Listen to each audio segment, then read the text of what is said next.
Right, good. Hey, so I'm 46, so I stopped after run 7. My son's like, oh, come on, you touch yourself out. All right, everybody, it is 1:31 and we're going to go ahead and get started with this continuation of budget work session. I'd like to begin this meeting with a pledge of allegiance and a moment of silence, since Lord knows we need it.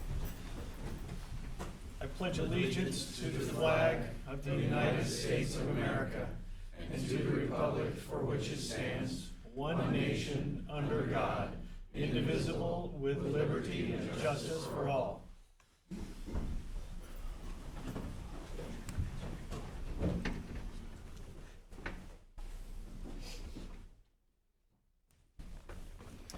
Thank you very much.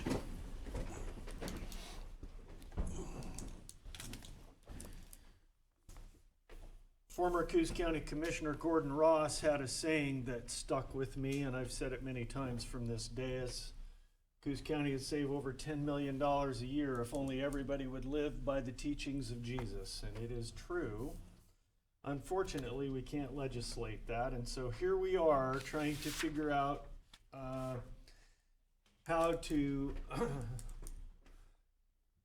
to resolve this increasing rate of cost and this decreasing rate of revenue, or at least the lines are nowhere near parallel, and it's going to be an ongoing issue.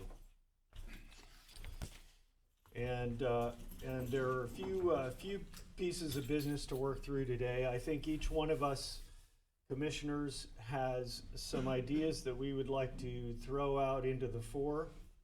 I think that I hope that we are all aligned on the principle that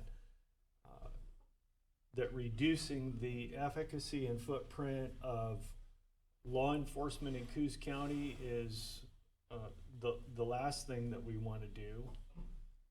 Impacting anybody's livelihood is very, very, very low on any of our lists. Clearly, this situation is going to impact many of us in one way or another. And our task here today is to figure a path forward to minimize that impact. We have, as this process has continued, last week, actually week before last, I sent out an email to county employees asking for ideas, no matter how wacky they are. I got quite a few ideas back, and some of them were pretty wacky. Some of them were impractical or impracticable, and some of them were pretty darn good. Very few of them were executable on a short enough time frame to adequately address our situation today. So I wish that some of those ideas would have been forthcoming sooner, but it is what it is, and we're going to continue to work through those. I have a couple of ideas that I'm working on myself that I can't discuss because it would be unwise and strategically ineffective to do so. But just know that there is work being done on long-term solutions. Obviously, I mean, it's become obvious to me that the property tax model is not workable for long-term county funding. It doesn't work because property taxes, number one, is people paying for property that they already own, which in my view is immoral. It is the system that we have, but even with the system as we have it, the fact remains that revenues increase at a rate slower than costs increase. That's not manageable on the long term. So we have to find other solutions.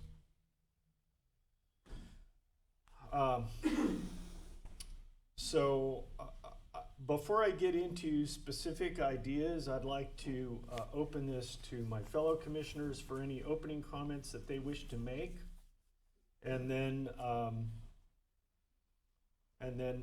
following that, I did have a request from a citizen who would, who's been working to try to be involved in these resolutions and would like to work through a PowerPoint with us and articulate some of his ideas. And then once that's done, then we will go to specific executable ideas for the short term, the long term, and everything in between from us here on the board. So with that, I will open it to my Vice Chair, Commissioner Sweet, for some opening comments, please.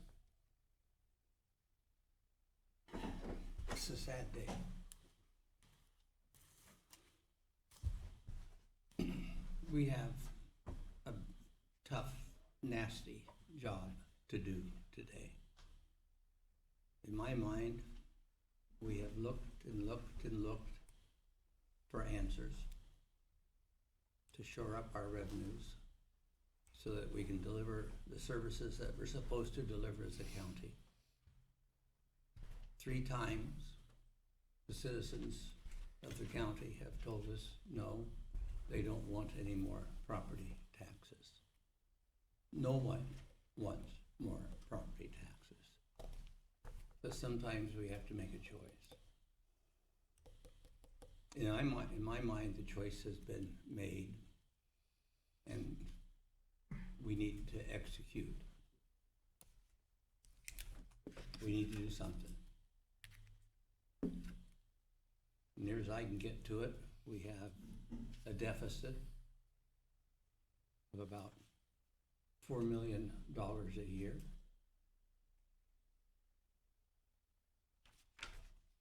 Divide that by 365, that's $11,000 per day, 7 days a week.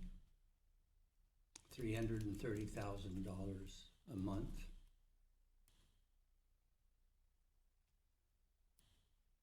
That's our shortfall in revenues.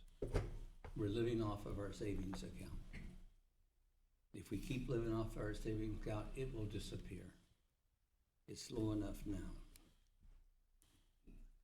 I appreciate the work that is being done to try to find and identify reasonable and effective new sources of revenue. I can assure you we've all looked at that very hard.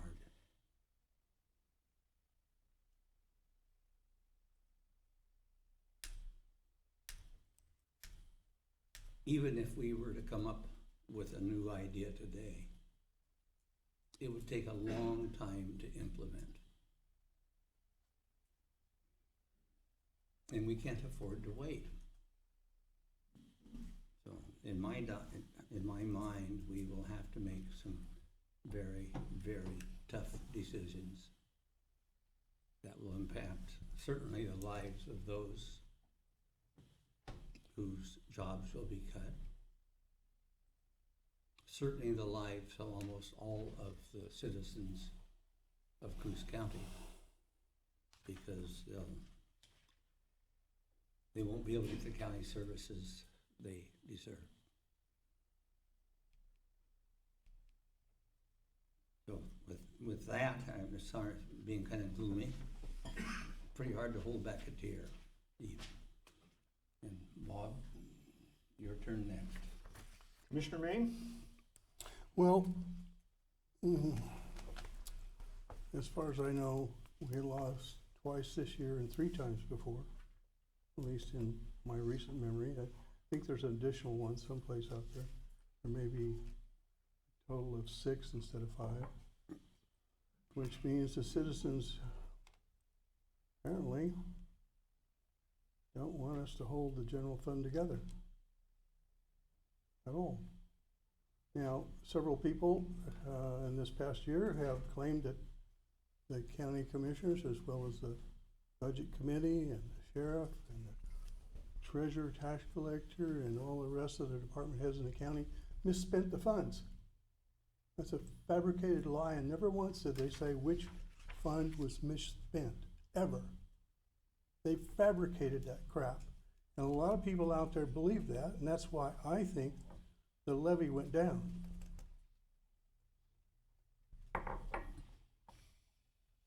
That is totally factual, ineffectual, total BS, bullshit, in other words.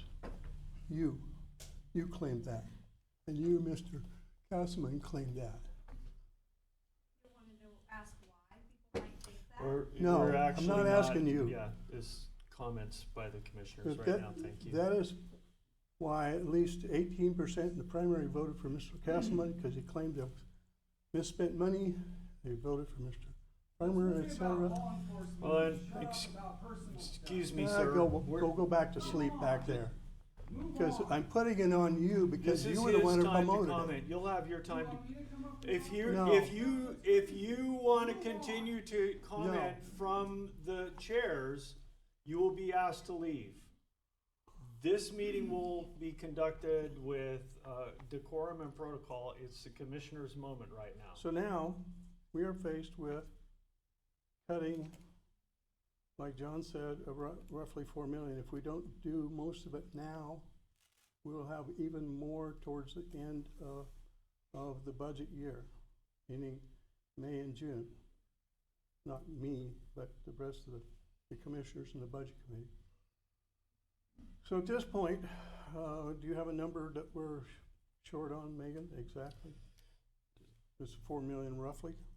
So it's Okay. estimated to be 4 million. I would suggest cutting at least 3 million now Okay, and possibly do the rest if needed in the budget process. so in my process, I kind of short circuit your talk here a little bit, Mm. but ask the sheriff to come up with you. And we'll talk about how much one pod is going to cost in cutting back on the jail.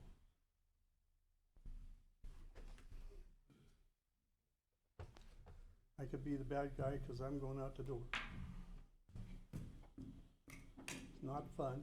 We've put this off and put this off and put this off and put this off, not cutting law enforcement, period. Would be my last thing I want to do. We have cut every other department down to almost nothing in trying to save the SO and the jail, et cetera. Sheriff? I'm sorry, it's loading. Got a fancy little spreadsheet here that has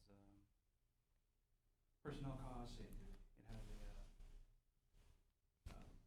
multiplier for when it happens, the carry forward for next year. For instance, if it's February 1st, that'd be 42%, 41.66% savings on those personnel costs for next year, minus $22,736 per person for unemployment costs. And if we're looking at one pod in the jail, those unemployment costs hurt us way worse than I anticipated, they're gonna be that high. One pod's gonna be about 942,000 with all that. 942, okay. That's 6 young men and 7 young men. And you've netted unemployment Yeah, costs out of that it gets everything. without the, what does it just bear with it? Netted, what is it Without the unemployment. without the unemployment? All right, So we're down to a little over 3 million, 1.1. 3,058,000 roughly, Right. right? all right. So actually, you know, I'd like to engage these cut proposals from a different direction. My preference is not to talk about the jail or the sheriff's department first. And if your phone is not silenced right now, I would like you to please do so. Thank you very much. I think that if we do need to look at cuts in the sheriff's department, the jail is probably the least wise place to execute those cuts. Well, Mr. Chair, there's nothing left in clerk elections, there's nothing left in survey. Right. There's nothing left in, Well, many, many departments. If you cut one or two people in those departments, you close those departments. well, you know, and I've considered that, Commissioner Maine, and, you know, those claims have been made, but I'm not convinced that that's true. But before we get into the specifics of our cut proposals, I do want to give ear to the citizens movement that's been concerned and continually expressing that concern on this topic. And I think it would be a good moment. Mr. Castleman, would you like to proceed with your presentation? I have given Mr. Castleman 15 minutes to go through his presentation, and we will mix that into the hopper. And I'm glad that you didn't get yourself kicked out of the room today, Chris. Thank you. Me as well. The day's not over. Appreciate you letting me be here and talk. For people who don't know in the room, I've been trying to work on this for the past year. It hasn't been easy. I've been to budget committee meetings and work sessions and board of commissioner meetings and looked through the county budget past 20 years and I don't know. For what it's worth, I've done my best that I can do.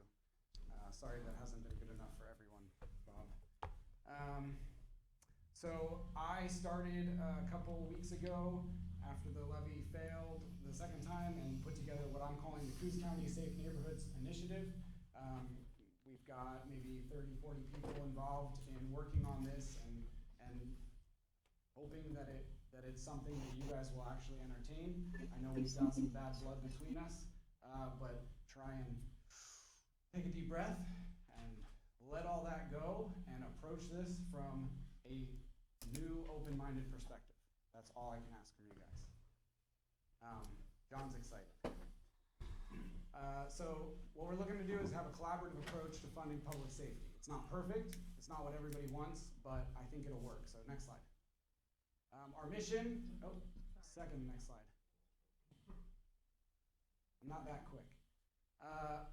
I'm sure this is a mission that everybody can get on board with. We want to have public safety that is funded and staffed and no longer at risk of having really weird, awkward meetings like this one. So next slide. The problem, fund graph on the right, that's not just county expenses, that's also our own personal budgets. So we've got this problem where county expenses are going up, but so are every household, so we can't afford more property tax. We need to have a long-term solution. So don't need to beat that dead horse. Next slide. This is one solution. It's been talked about.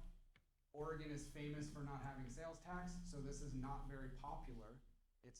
It's my pick for the best long-term solution, but part of this collaborative solution I'm going to present to you guys, there has to be a long-term solution, otherwise the short-term solution doesn't make sense. If there's no long-term actual solution to this, there's no sense in trying to save the jail and save these deputies today.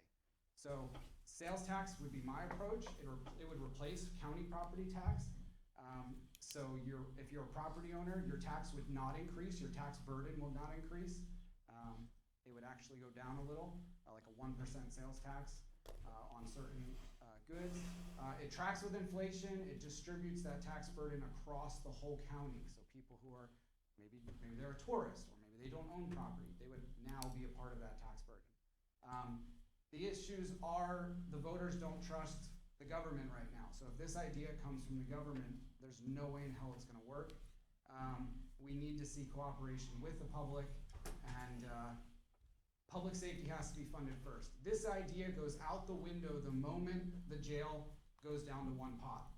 If you guys can't show that public safety is a priority in Coos County, ideas like this go out the window. You'll never see support from people to give more money to a county who does not prioritize law enforcement. Next slide. How do we get there? So It's been asked before, I've been asked today, please form a citizen committee to address this whole big issue. How do we get to a long-term, better situation? Please form a citizen committee so you can work with the public, work with key leaders in the community to find an actual solution. It can't just come from this room alone. I'm gonna go into it next, but I want a donation initiative put forth from some citizens and from the county. It's gonna have to be a collaborative situation. The county's gonna have to give up some things, and people are gonna have to give up some dollars from their household budget. And then after that is launched, that's our short-term solution so that we don't have to lay people off and close the jail. We have to keep engaging. We have to work together to find a long-term solution. Next slide. This was a year ago. If you guys remember, we had this jail work session a year ago. I stood up here and I gave a really crappy presentation because I had never presented to a government body before. But these are pictures after the meeting, and it was incredible. I don't know if you guys remember, but we all split into groups and we were having like real constructive conversations. You've got the old Sheriff Zanny on the left. On the right, you've got like Radio Rob Taylor, Matt Wilbanks, and John Sweet showing us a spreadsheet, you know, like we were being collaborative. But the unfortunate thing is right after this meeting, you guys pushed the property tax levy, and we ended up becoming adversaries because we weren't working together on a realistic solution. Next slide. So the donation thing, the goal would be 2.4 million. That's a lot of money to ask for from the constituents and from the county, but I think we can do it. I know we can do it. That 2.4 million would cover the jail costs, the deputies on patrol, some of the things that you guys were looking to cut. 2.4 is a really nice number because it splits down into $200,000 a month. So if we split it into a monthly goal, and we seek monthly commitments from people, you know, $10 a month, $100, $1,000 a month, maybe from some business owners, we could see this happen. It would have to go directly into a law enforcement fund, and this is the one you guys don't like. It would have to have a dollar-for-dollar match from county reserves. If you guys aren't committed to it, the public's not gonna be either. I can't go door to door and just ask for money from people. They're not gonna give it. But I've tried this. I've already put this idea out there and run it by a lot of people. I've gone to residents, I've gone to business owners, I've talked to some key people in the community, and they're ready and willing to step up if you guys are too. So I think I covered, and that citizen committee would oversee this whole process. It would work on getting the word out about these donations, and they would oversee how those funds are dispersed. That's part of the engagement and cooperation with the citizens. So some questions that are obviously gonna come up. Okay, so I was opposed to the property tax levy. Why in the heck would I do this? Why would I donate money? Well, that was mandatory. This would not. This would be voluntary. You can choose what amount is right for your budget. Maybe that property tax was gonna cost me, you know, $1,000 a year, but I only had 500. So that's why I voted against it. So this allows you to still contribute that $500. Businesses can show support for law enforcement by being a part of this. You know, imagine a website where we would show the businesses that have contributed to this. And if sales tax is the long-term plan, it would, you know, when you're talking to people about this who didn't support the levy, they would be on board with this because it's not a property tax solution being shoved down their throats. So, next slide. This one's easier. If you supported the levy, now's your chance to donate money.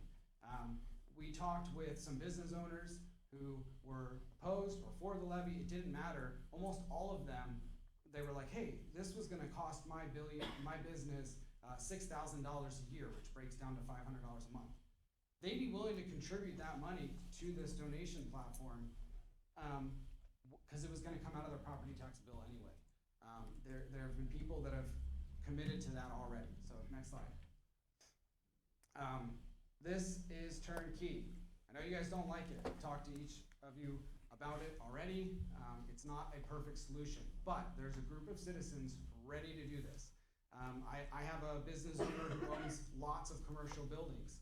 It was gonna be somewhere in the realm of $50,000 a year in increased taxes, and he's willing to contribute that to this donation, to this campaign. We have those commitments. I can get you a lot more. There are people in this room who are willing to go door to door, business to business, and make this work and do it immediately, today, starting today. If you guys commit to this, we can move forward with it. Next slide. But we need you to act.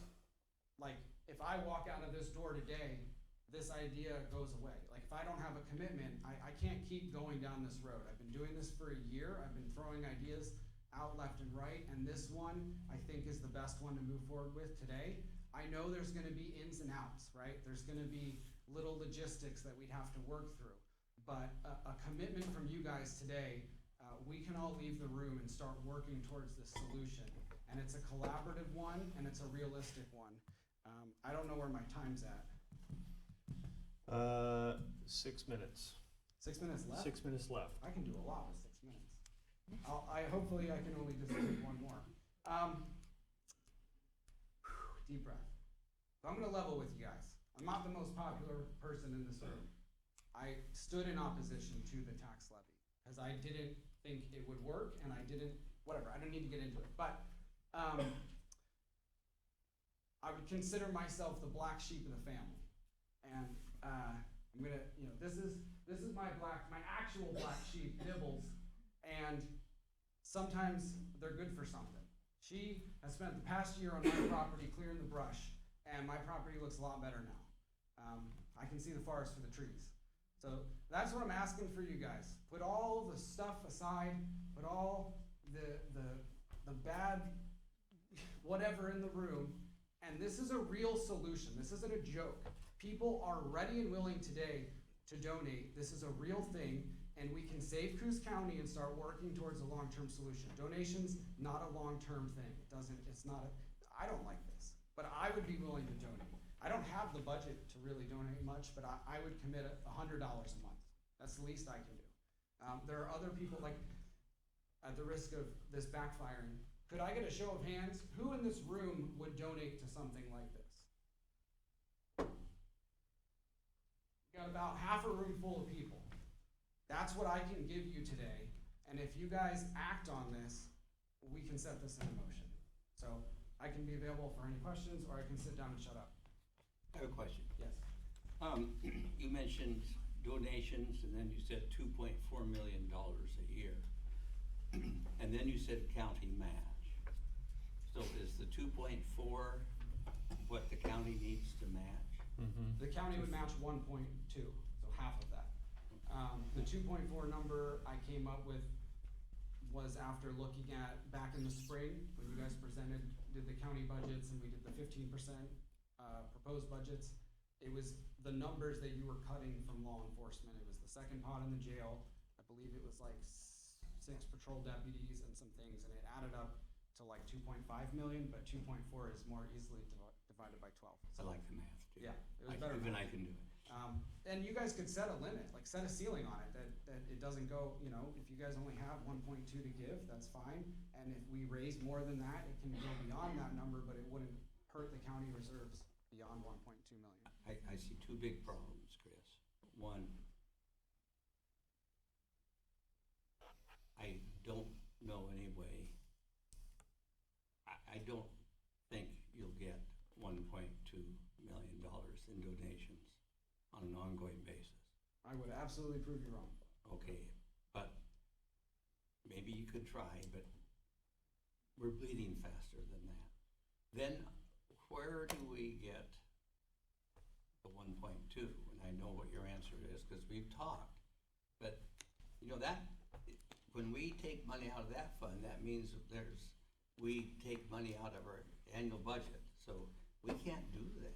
And for clarification for the room, when Commissioner Sweet talks about that fund, we're talking about the County Forestry Rolling Fund, which is averaged over 5 years based on county forest receipts to help augment the general fund, which it does to the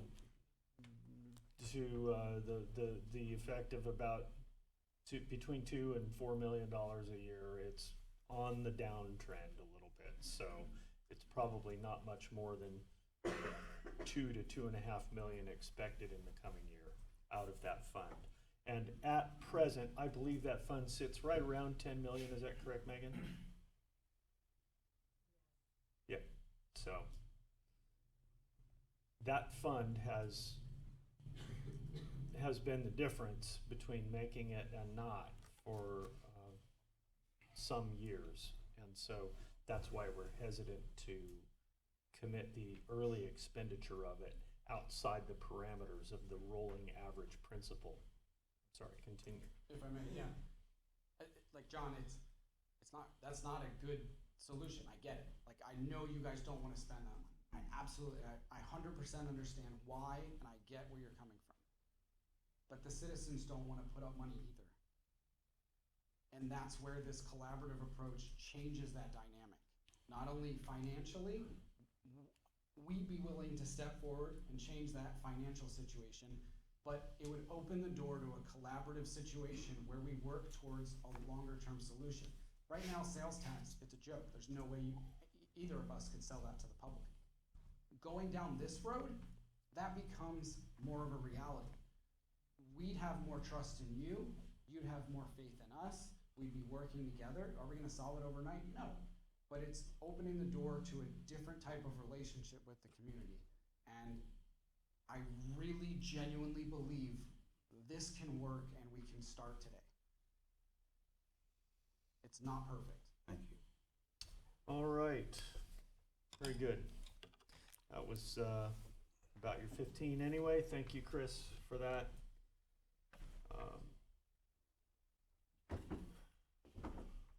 I don't know what else there is to say about that proposal, other than, I mean, the volunteer contributions is an idea. Oh, there's your 15 minutes. You got to stop now, Chris. I've championed the idea of volunteer contributions myself, and I do think that it can be a significant part of our solution. I don't think it can be the majority of it. If I'm proven wrong and Commissioner Sweet is proven even more wrong, then that would make me happy. But I, you know, it's a tremendous risk to expend that rolling average fund out of to expend it prematurely ahead of its schedule. And there's another misconception, and I just want to speak to this real quickly, because Chris had 3 video interviews that he wanted to play as well, and I disallowed that for time. And also for misconception that I saw. I saw persistent through those interviews this idea that the county can take funds that exist in the roads department or at health and wellness or in a number of other non-general fund departments and appropriate those funds to this problem that we're having in the general fund. It's absolutely not true. It's a misconception. We can't do it, and I wish that we could all understand that can't happen. It can't happen. It's against the law. So we have to find solutions that fit within the legal limitations that we have to work within. That being said, I am not dogmatically opposed to the idea of dipping early into that fund for perhaps a year and see how this volunteerism looks. If we were to look at raising 1.2 million in volunteer funds and match that with 1.2 million out of the forestry rolling fund, then obviously that would be 2.4, and as Megan stated earlier, if we could get to 3 million within the next couple of months, that would get us a long way toward our goal. We need to find another million. I think maybe we could do that through some other measures. And so I think that that is a good segue into commissioners' presentations of what our ideas are. And then based on all of those inputs, then I think would be the appropriate time to open the floor to some comments, because I know that there are people here who would like to comment as well. So I am going to, I'm going to step out and lay out some of my thoughts first. And these are not going to be terribly popular, I'm afraid. And I'm sorry about that, but that's just the way it goes. You can't please everybody. And it's nothing personal. This is business. We've got to get the business done, because that's what the people hired us to do. So my idea is that our first measure is on the general fund departments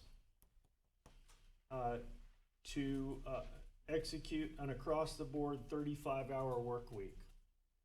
Now that's going to get us into an issue with the unions, and I don't know what else. But the fact of the matter is that we are at a crisis stage, and we have got to fix this. And if we were to implement a 35-hour work week across the board in the general fund departments, it would have the effect of reducing everybody's available pay that they can take home because of the reduced hours. That's the downside. The upside is that rather than everybody having to cover for one person that's no longer there because they were terminated, then everybody can team together and in a way to make their operations more efficient to whatever degree possible, and get that extra work done, get the work done in 35 hours. And some of that work would probably spill over and not get done or get delayed, and that's part of the cost of the business. But that's my first idea, is a 35-hour work week across all general fund departments. Number two is a hiring freeze for the remainder of the fiscal year or until further notice, with the exception that, of course, we might hit mission critical hires that need to be brought to the board on a one-by-one basis to execute. Number three. Say, what was your number two? Excuse me. My number two was an across-the-board hiring freeze. Okay, and number one was the general fund 35-hour work week. Number three comes from IT. We can make adjustments in our staffing there to move Darius over to health and wellness and have him come back over and work here as well. Those shifts are gonna save about $92,000 a year. And then we would be looking at a one position cut in the surveyor's office, the clerk's office, and the assessor's office. Those are the short-term addresses. Clerk, surveyor, and assessor, one position each.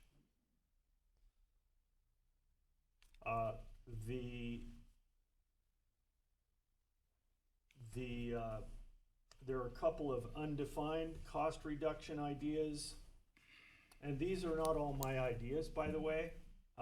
These are ideas that came, most of them, from you, from staff at the county. So, just so you know that.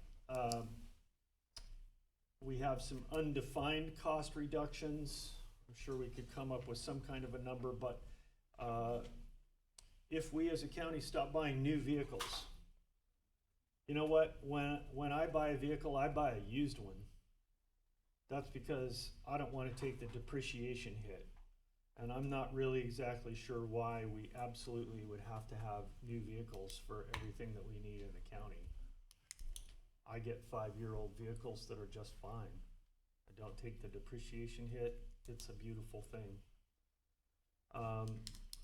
Resolve all rented spaces that we utilize into buildings that the county actually owns. Minimize that or eliminate that expenditure every month. Longer term solutions, longer term factors of solution, I should say, is that we need to figure out effective ways to pressure the state and the state legislature to revisit the permanent rates of Measure 5 and Measure 50. We need statewide reform of the maximum assessed value processes so that we can be more in line with the real world in our tax assessment. And then, as Mr. Castleman mentioned earlier, I continue to think that I believe adamantly that a 2% countywide retail sales tax excluding medical, pharma, and unprepared food is an amazing way to correlate revenues to expenditures at the county level, to distribute the burden of funding the county operation among the entire population rather than just property owners, and to distribute a certain percentage of that burden to transients, travelers, tourists, who at present have virtually zero participation in the operation of the county and yet do utilize county services.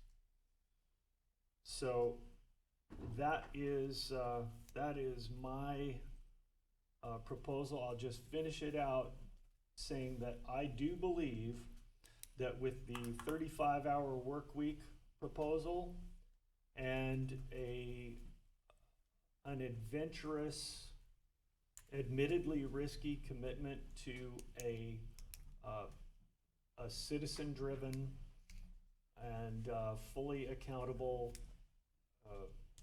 volunteer contribution program as articulated by Mr. Castleman, I believe that we can get there. That's what I have to say right now. Mr. Sweet?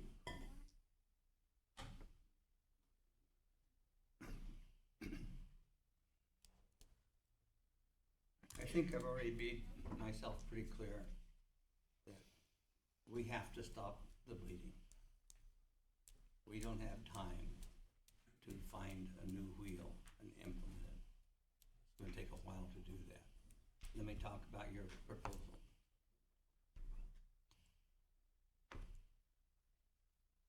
If we reduce our work week to 35 hours, that's roughly a 10% reduction in the work week. And it should be a 10% reduction in compensation. But it costs just as much to pay insurance for someone that's working 35 hours a week as it is for someone 40 hours a week. And all those add-ons amount to probably 80% of total compensation cost. Not 80%, 40%. So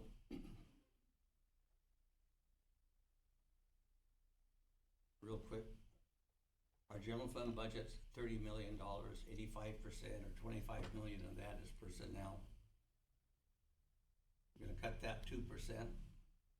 That's $2.5 million, but not really, because it's only gonna be about $1.5 million savings. The rest of it goes to perks that we, pay already. Not perks, it's health, it's insurance and PERS. So, and that's $1.5 million. And Rod, you talked about cutting 4 people. Moving one to Coos Health and Wellness and cutting 3 others. So that's another $500,000. We've saved $2 million. But how many people are gonna stay here earning less than they're earning now? There's job opportunities out there where they can get full-time. But it doesn't save enough money. And in both your ideas and Chris's idea, there's too much uncertainty. I just don't think they will work. Now,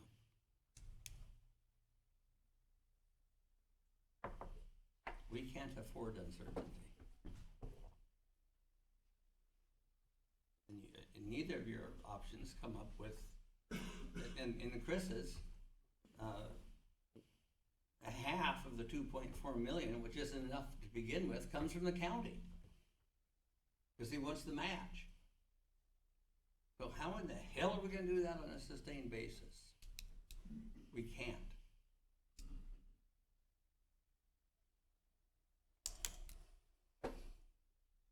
And we talked about donations before, nothing ever happened.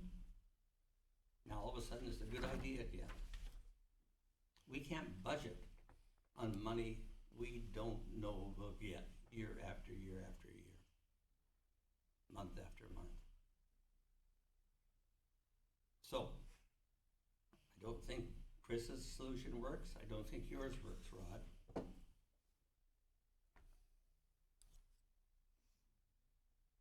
I think we need to make cuts. And people can go find other jobs.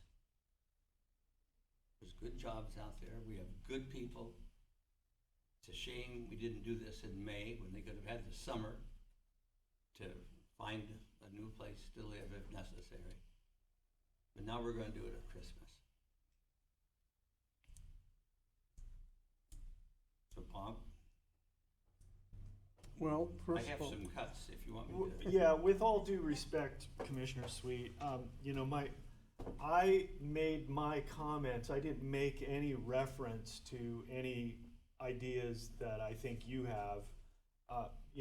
Fair enough, if you wanna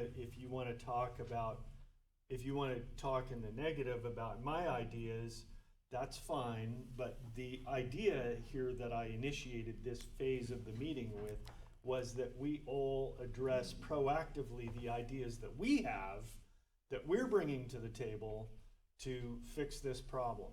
And Well, I told you my idea is to make cuts. And we have, well, it wasn't very specific. So, let's get specific. okay, I think we need to cut the second pod. I think we need to cut out of finance one position. Let me look at my list here. I forgot that one. And no one wants to make these cuts. One position out of the district attorney's office.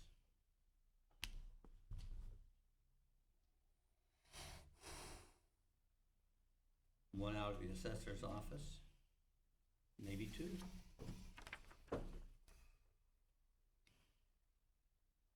And one out of HR.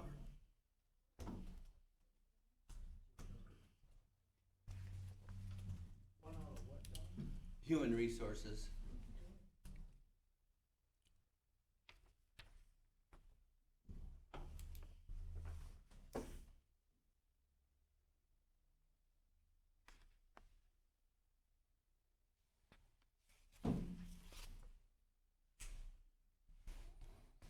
There's, I have some questions question marks. Crime Victims Association. You say one out of the jail? No, I said the second one pod of the jail. One, that's half the jail.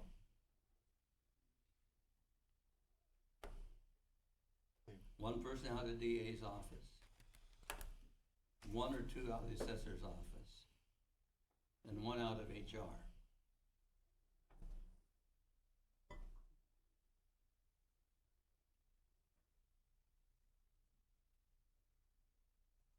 And then possibly one out of crime victims assistance.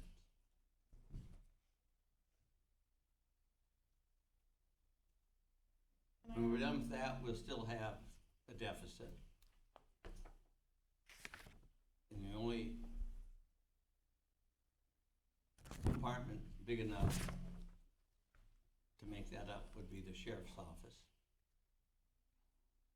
And to find another, whatever it takes out of there, probably another million. Not, so far I've just talked about the second pod. Can I repeat those so I make Sure. sure I have them? So in the second part of the jail, one in finance, one in DA, one or two in assessor, one in HR, and one in CBA? Yes.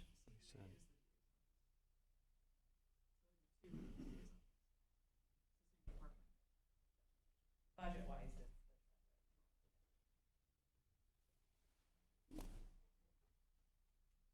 I haven't looked at juvenile yet.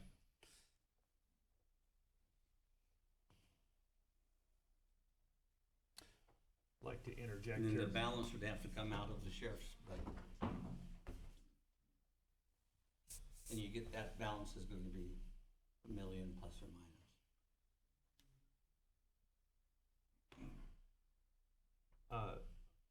I actually had intended in my list to include one from your department as well, Megan. I apologize, I forgot to mention that.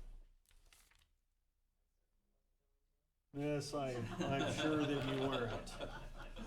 Sure that you weren't. All right, is that it, Commissioner Sweet? Yes, sir. All right, Commissioner Main. Point of clarification on Measure 5 and Measure 50, going to the legislature won't do any good because both are constitutional measures voted on by the people of Oregon. They have to go before a general election to the people of Oregon to repeal those two. The legislature can't interfere with a constitutional measure. Okay? Okay. Cuts. Pod, obviously. Now, for the assessor, I started asking about how many new construction we have for residential, meaning manufactured structures, stick-built, et cetera, barns and that kind of stuff, and commercials, and turns out to be about 300 a year. When I was an appraiser, we were required to do 10 a day. So that's how many days? 30 days. We have 5 appraisers in the assessor's office, 3 classified newbies and 2 more experienced folks. So my proposal would be to cut 2 appraisers out of the assessor's office. Nothing from finance, who's gonna pay the bills and take in the money and all that stuff, and distribute the taxes for the other 80 taxing districts that don't pay anything at all to collect their taxes, by the way. 0. They have fought that 3 times that I know of in the legislature when it was proposed by Association of Oregon Counties that they pay their proportionate share.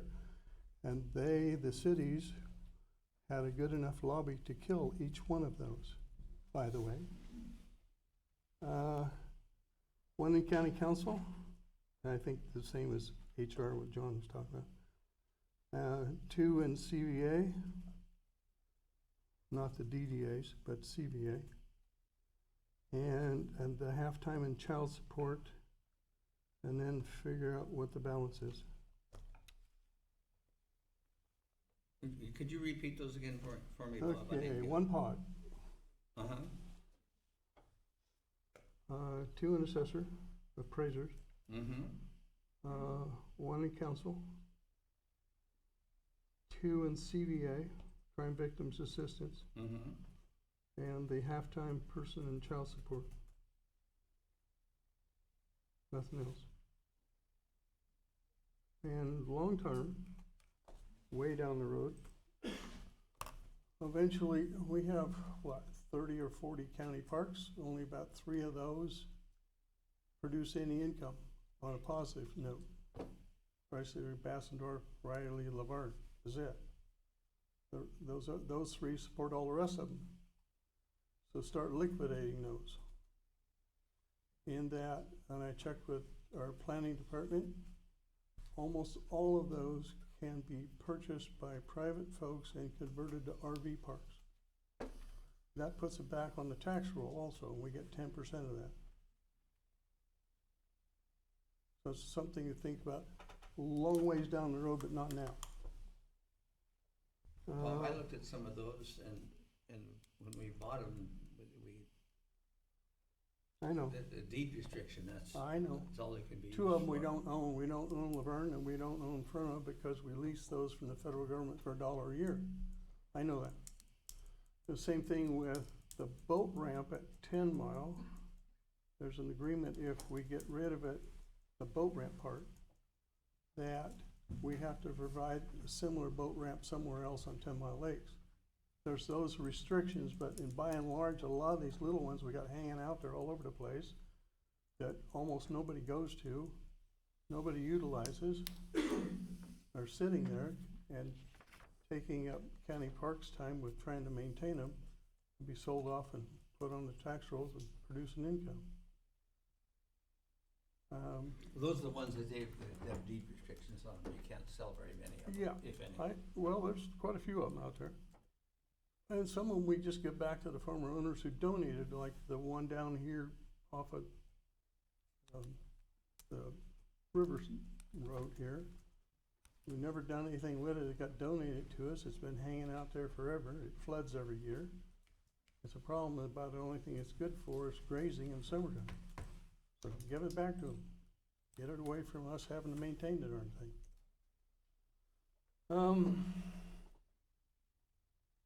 Do you know about the HCP Habitat Conservation Plan?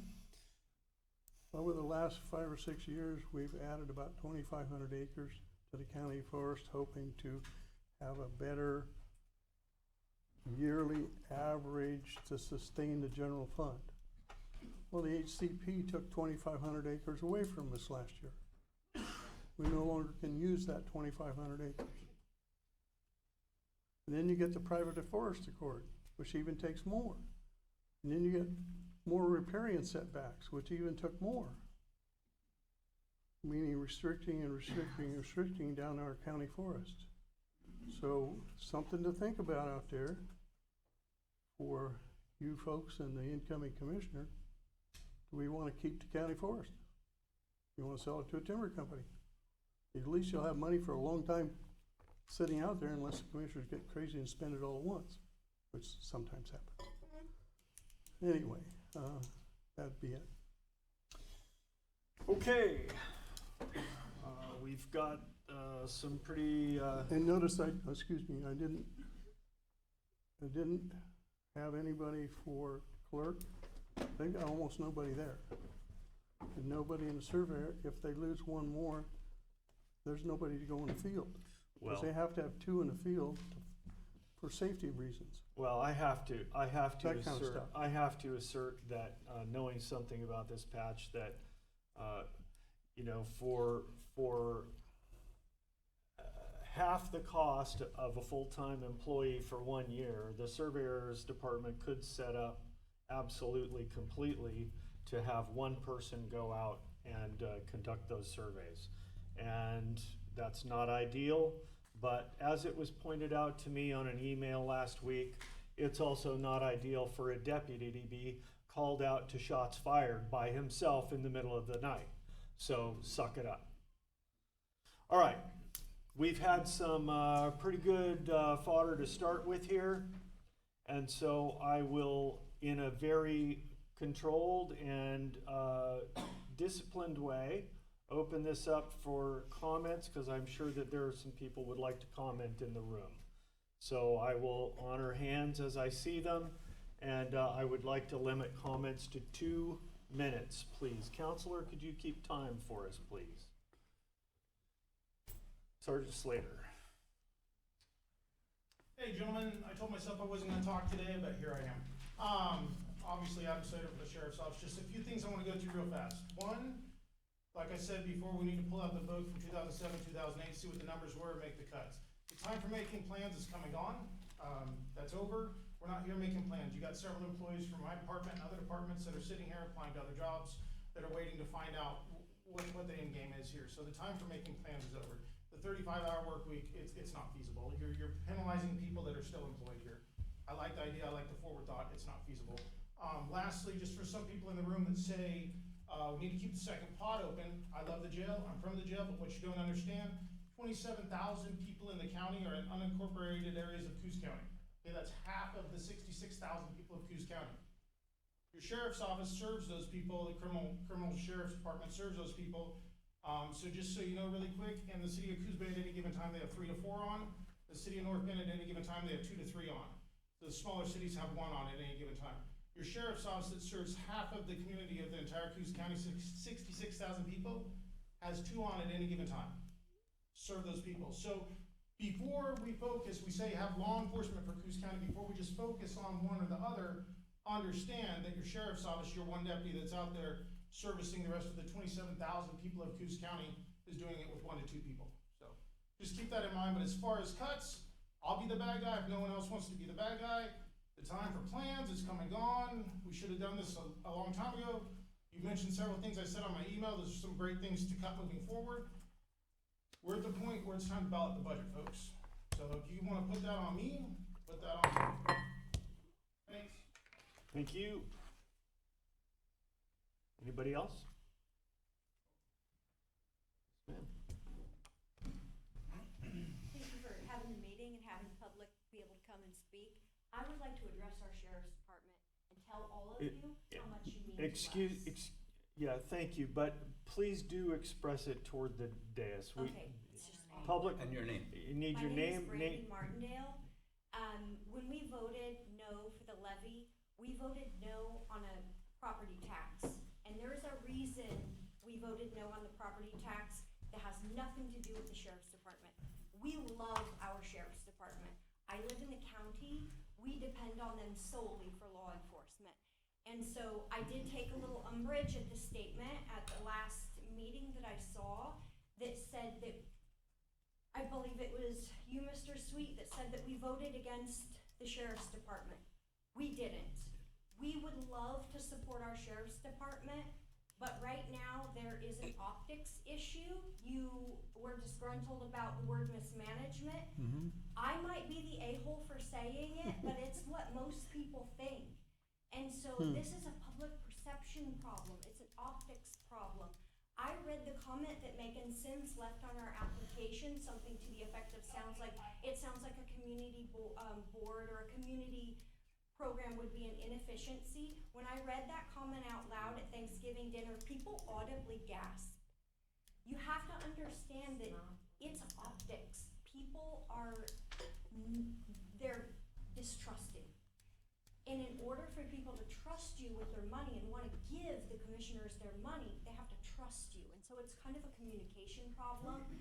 But more than anything, we want the public to know, and we want our sheriff's department to know that we do support them. And everyone I've spoke to about a donation option or a tax swap option that would swap property taxes for a sales tax, because we all want to make the Californians pay more money. We do. And so both of those ideas have been fairly popular. To the degree to which people can donate, obviously we don't know. And to Mr. Sweet's comment, how do you budget around what you don't know? So we understand that, but I just want to emphasize that there is an optics issue.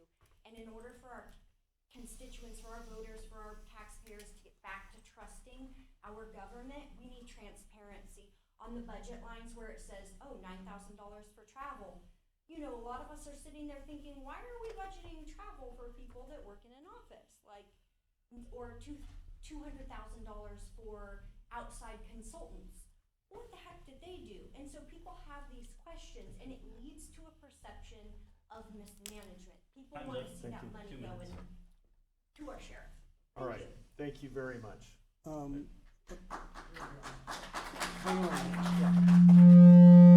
Can you come back up, please? Oh, sure. Now, on property tax, that is statewide law. If you don't understand, it's not a county No, law. I don't know Okay. anything about this. So it'd have to be adjusted by the Oregon legislature to do that. Now, you can have a local sales tax, but you can't adjust the statewide property tax without the legislature. Sure, Okay, thanks. sure, thank you. All right, thank you. Eric?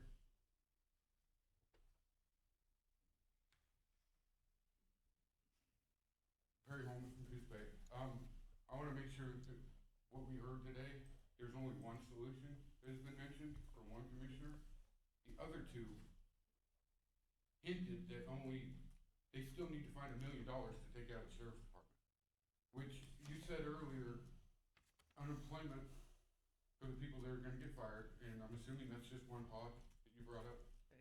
Okay, so what's the net gain for the budget between those two? Between them getting fired, so you're saving that, It's you're saving their payroll.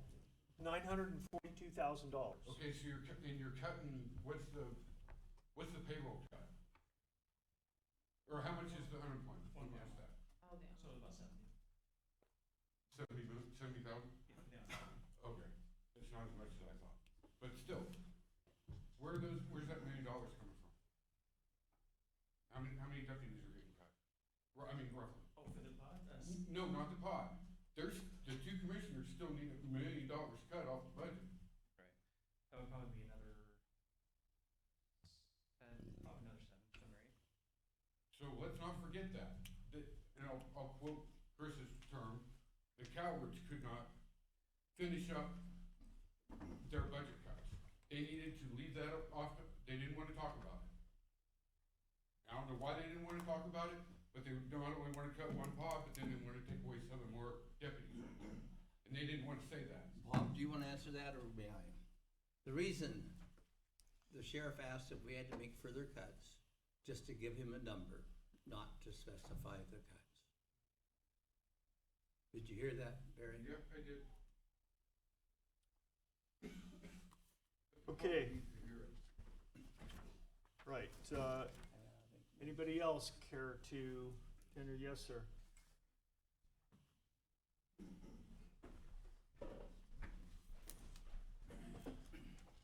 My name's Richard Coleman. One of the things I've been hearing around that comes from you folks up here, because your levy didn't pass, is that the citizens of the county do not support the sheriff's department. Nothing's further from the truth. I am a property owner I in never this said county. that. I'm just You covering all my bases, you Ron. attributed that to all of us. Okay, I never said that. that's the conception out there in the public. Okay? What, several things I've heard other people say up here, it sounds to me as if you guys, and I'm speaking generally, I don't know how many of you actually get out and speak to the public that often. I live out in the Hauser area. I have yet to see you guys out there. I correct myself. A couple years ago, Mr. Sweet came to one of our citizen patrol meetings. I presented another levy that didn't get through. Okay? As a property owner, I'm tired of paying for the whole county. Let's get something that everybody in the county can help pay for to fund our sheriff's department. I belong to the Citizens Patrol Group out in Hauser. You couldn't ask for better people to support the sheriff's department. We turn in a lot of stuff to them. I'm pretty insulted to hear that the thought is that people in this county do not support our sheriff's department. Just because we didn't pass a levy that only the taxpayers would be getting stuck with, or the property owners.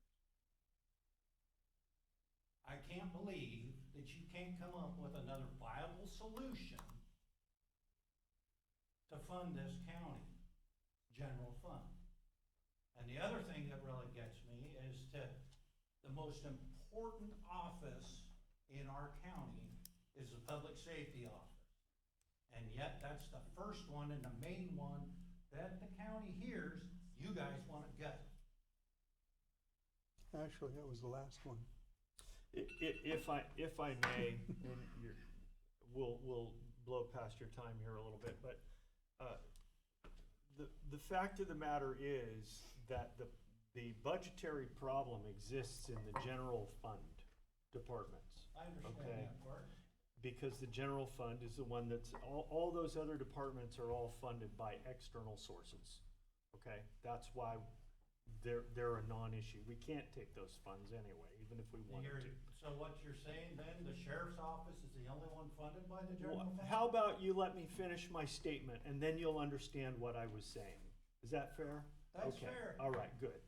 So as we look at the general fund departments, the fact of the matter is the sheriff's office with the jail operation in there, it comprises, what percentage of the general fund budget, Megan, just off the top of your head?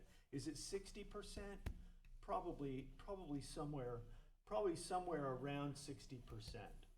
So if you're looking at your own budget at home and you have 48 things that are $10 a month, and you have one thing that's $4,000 a month, which are you going to be able to achieve your savings objective by dealing with all of these little tiny ones, or are you going to be forced to also look at the big one? You're going to be forced to look at the big one. And this is coming from me, who I am loath, I think we're all loath to cut the sheriff's department or the jail, honestly. I might be more willing to engender a risk in order to avoid that. Here nor there. The fact of the matter is that that's the largest department by far in the general fund, and there's no possible way to achieve this objective without probably realizing some kind of cuts there.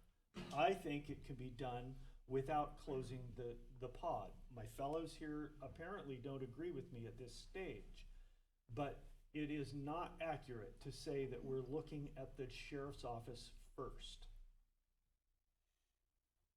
Well, as the other gentleman that spoke, and her as well, one of your insurmountable odds is public perception. Mhm. So, Mr. Coleman, thank you for coming up. I haven't seen you before, so thank you for being here. You may not know, I've said this, a lot of people know this. The total amount of property tax that we get to keep after we bill out to hundreds of millions of dollars, we get to keep a little over 6 million. The jail with 2 pods is 7.8 by itself. We don't have enough money to run the rest of the general fund, all the other departments, without the county forestry putting in $2 or $3 or $4 million a year. By the way, thank anybody who goes to Bandon Dunes to play golf, if you can afford it, or to dinner or something. They put in over $1 million into the law enforcement fund by themselves, not being asked. They just do it on their own. So we get a little over 6 in property tax, which doesn't cover even the jail. It's short by $1 million plus just to cover the jail alone, let alone the rest of the SO, or dispatch, or civil, or animal control, et cetera, or the DA's office, or the assessor's office, juvenile, commissioners, county council, the county clerk, the county surveyor, the county treasurer's office, tax collection office. None of that is covered with general property taxes. It doesn't even cover any of those, except a partial of the jail. I don't know if you knew that. I don't know. That's Okay, what we're Councilor, up against. how things are budgeted, where they're budgeted. I know your perception, and the people's perception out there. And that's why when I first started this earlier on when we first got going about a lot of people took what they had no idea what they were talking about, in my personal opinion, and told people that money was being mishandled. It's not. It's just not there. Because the county used to rely on this timber receipts, which in the mid-'80s, we got about 25 million today's dollars. We got a little over 1.3 last year as a handout from the feds for not cutting federal timber. But that's why the county commissioners then never increased the property tax rate, because they didn't have to, and rightly so they shouldn't have, because they got all this money from the federal timber receipts. When the federal timber receipts went away, we had Measure 5 and Measure 50, which is a lockdown on increasing the amount of tax rate in Oregon for each taxing district in each county. And that's the problem we're in today. All right. Thank you, Mr. Coleman. Yes, sir. Good afternoon, Commissioners. I'm Matt Smith, I work for the Sheriff's Office. It's my day off, that's why I look like this. But I want to be a tiny bit selfish for a second, take my 2 minutes and speak on behalf of the amazing men and women that I work with. We've got, pardon my French, we've got a damn good group of people at the Sheriff's Office. We really do. These are the guys that get up every morning, they put on body armor and a gun and go out and serve this community. Right now, probably more of them than we will see cuts are looking for other jobs because they're scared, they're uncertain. So I want to piggyback on Sergeant Slater. We've got to do something. We've got to get it done now, because we're gonna possibly lose people that we don't have to lose just because they're scared of their livelihood.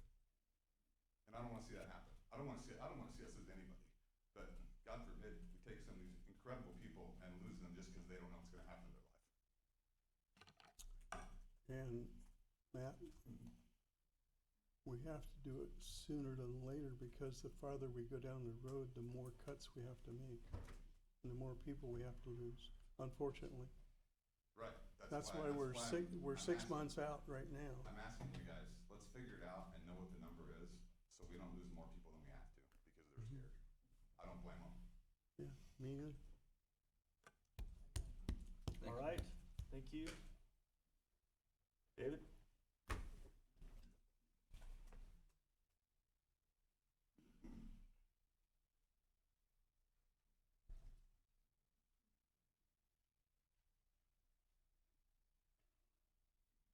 Good afternoon, Commissioners. This is indeed a sad day.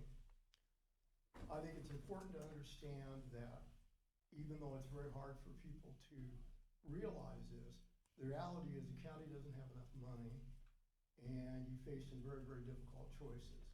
I think cutting the sheriff's office is really a bad thing, but it's also something that you can't avoid unless you want worse cuts down the line. You know, I was here as an employee in 2007 when they had deep cuts.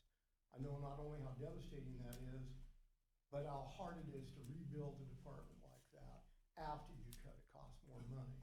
And I think realistically, people need to think about what they're willing to pay for, or they simply have to accept the fact, or I guess they don't have to accept it, a lot of people never will, that you're not gonna get quality law enforcement unless you're willing to vote for some sort of tax increase. And there are all sorts of arguments about how the property tax is only for property owners. It's not fair. There's some truth to that, though. Business owners pass on their expenses. So in the end, people tend to pay for property tax. Same with sales tax. It may only be transactions, but it also tends to get passed on if people have to spend a lot of money in business. But the reality is, it always is disappointing to me to hear so many people that say they support the sheriff's office and support law enforcement, but they're never willing to vote for any sort of tax increase to fund it. And the reality is, we're gonna be in this situation. I've talked for many years about this, that unless you're willing to either fund some form of tax increase, you're going to have a law enforcement agency here in the county that is not adequate. And I think that's a shame, and I think people need to think real seriously about this.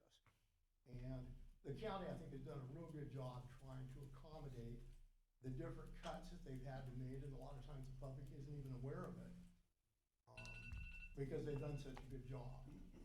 And this is a sad day that we've come to this, so, anyway. Thank you, David. Anybody else? Lance?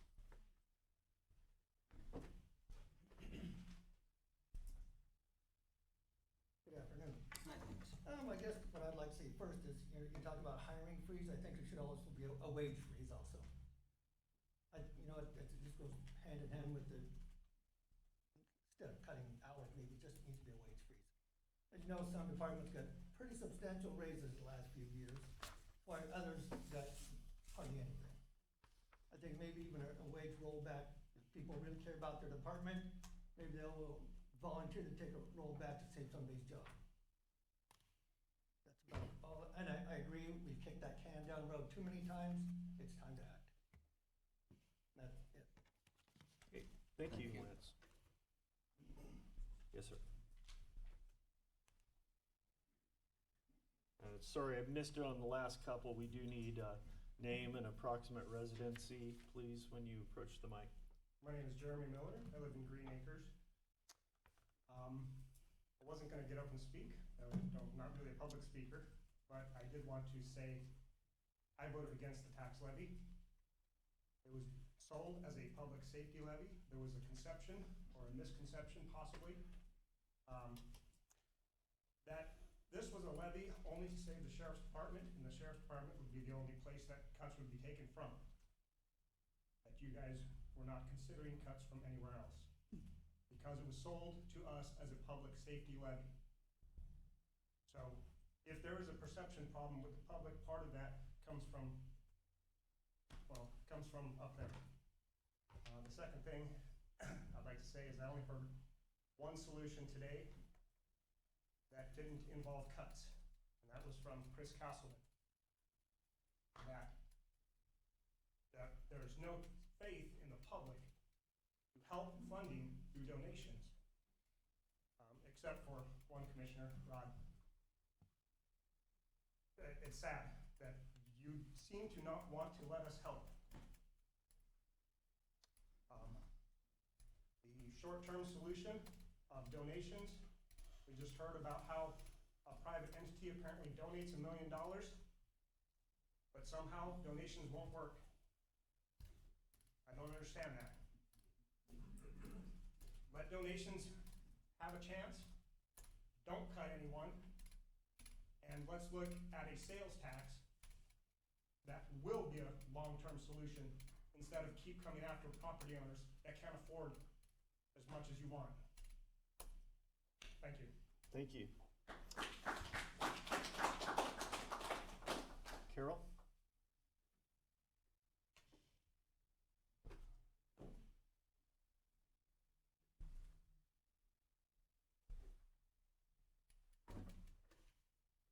Hi, Carol Yardley from North Bend.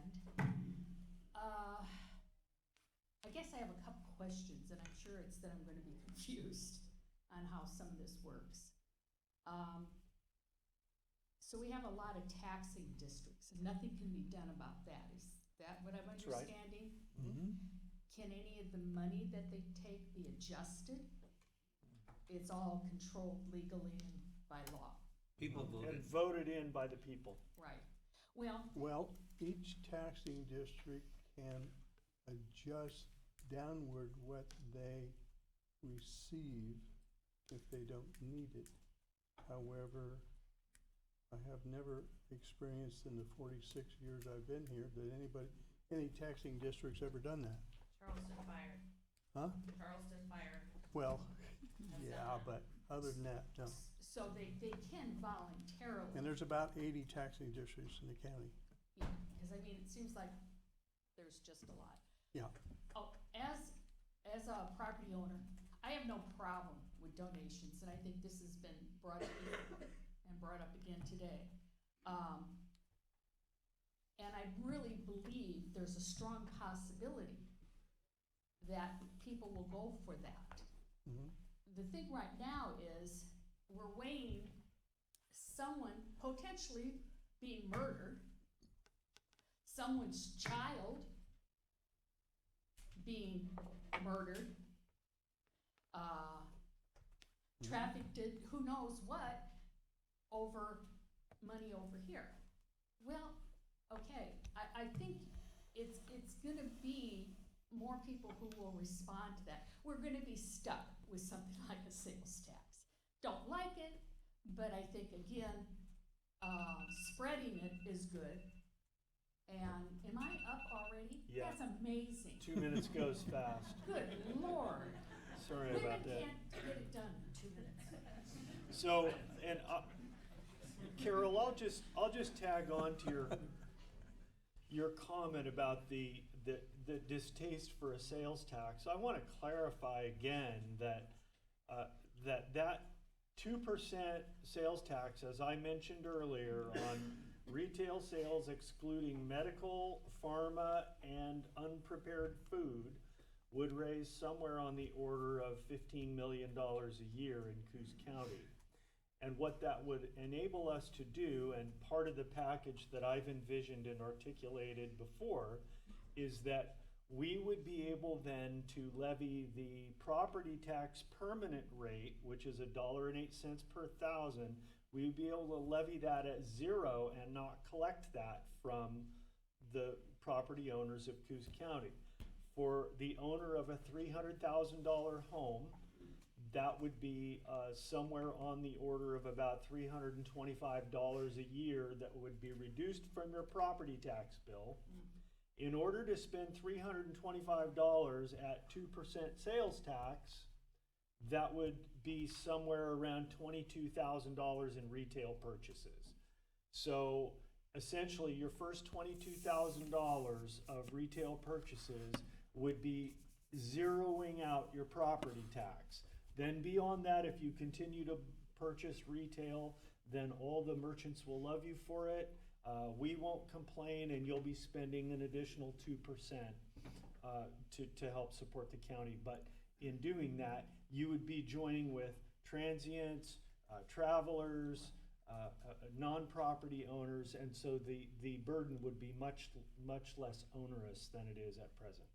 Is there any benefit to pulling the sheriff's budget out of the general fund? Well, the only way to do that practically would be to establish a special taxing district for the sheriff. And there are other counties in the state that have done that. Here's the challenge, is that in order to fund the sheriff's office and the jail just at current operation levels, that would require a special taxing district levy of $2.31 per thousand. Okay, so that is more than double the public safety levy that was shot down 60-40 back in May. So my belief is that that is too hard a pull. I think that it would still put all of the burden on the property owners, and it still doesn't track with inflation. So all we're doing is we've got this problem that's growing like this, and then we would just shrink it a little bit, but it would continue to grow beyond our capacity, and we'd be back at an untenable position within a few years. So we're back to donations and a sales tax. I see the donations as a short-term fix. It's something that could be implemented immediately, right? We could see potentially receipts from that within a few weeks, which would be great. But the tax swap is the ultimate solution to all of the problems. But it's going to take 3 to 4 years to stand that program up. I appreciate you willing to take the risk on what Chris was saying. Thank you. Carol, if I may. Yes, you may, Bob. You brought up about taxing districts, but what is not generally known, is urban renewal. You know about that? Oh, yeah. Okay, good. How many people know all about urban renewal? Okay, About 1 or 2 or of 3. them. So, for your information, especially from Hauser there, urban renewal, there's 7 in the county. There's only one other county with more, and they have 8 up in the Portland area. We have almost the most of any county. If you don't know, those urban renewals are called also tax increment financing. What happens is the city council, the governing body, enacts that tax increment financing or urban renewal without a vote of the people. Okay? In a certain area like Coos Bay. Coos Bay has 2 of them. That value that's bringing in taxes to the county and going to the schools and all that is frozen. That frozen value still goes to the county, you know, the taxes amount from that, and to the schools and other places. Any increase in value, not new construction, any increase in value all goes to urban renewal. Okay? So there's 1 in North Spit, 1 in North Bend, 2 in Coos Bay, 1 in Coquille, and 2 in Bandon, 7. North Bend's bringing in another one. Yeah, well, maybe tomorrow. Well, maybe not. I get to vote. I know. But anyway, what the important part is, they extract about 500,000 a year out of the county general fund budget by doing that.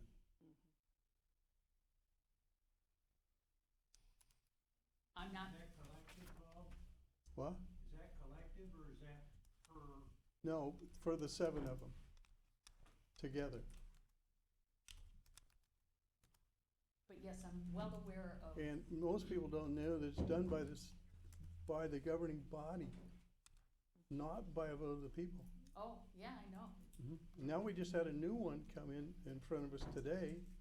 Gonna have a, what do they call it? Construction excise tax? Excise tax for schools. They can impose an excise tax on new construction Is that the one of that $1.56 a thousand. No. Separate one?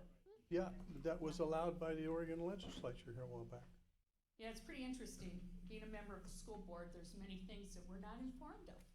Yeah, which okay, is just so not you right. know. Oh, yeah. Yeah. Thank you, Carol. So there's Anybody else? all these constraints on our county budget stuff. Yeah. Judy.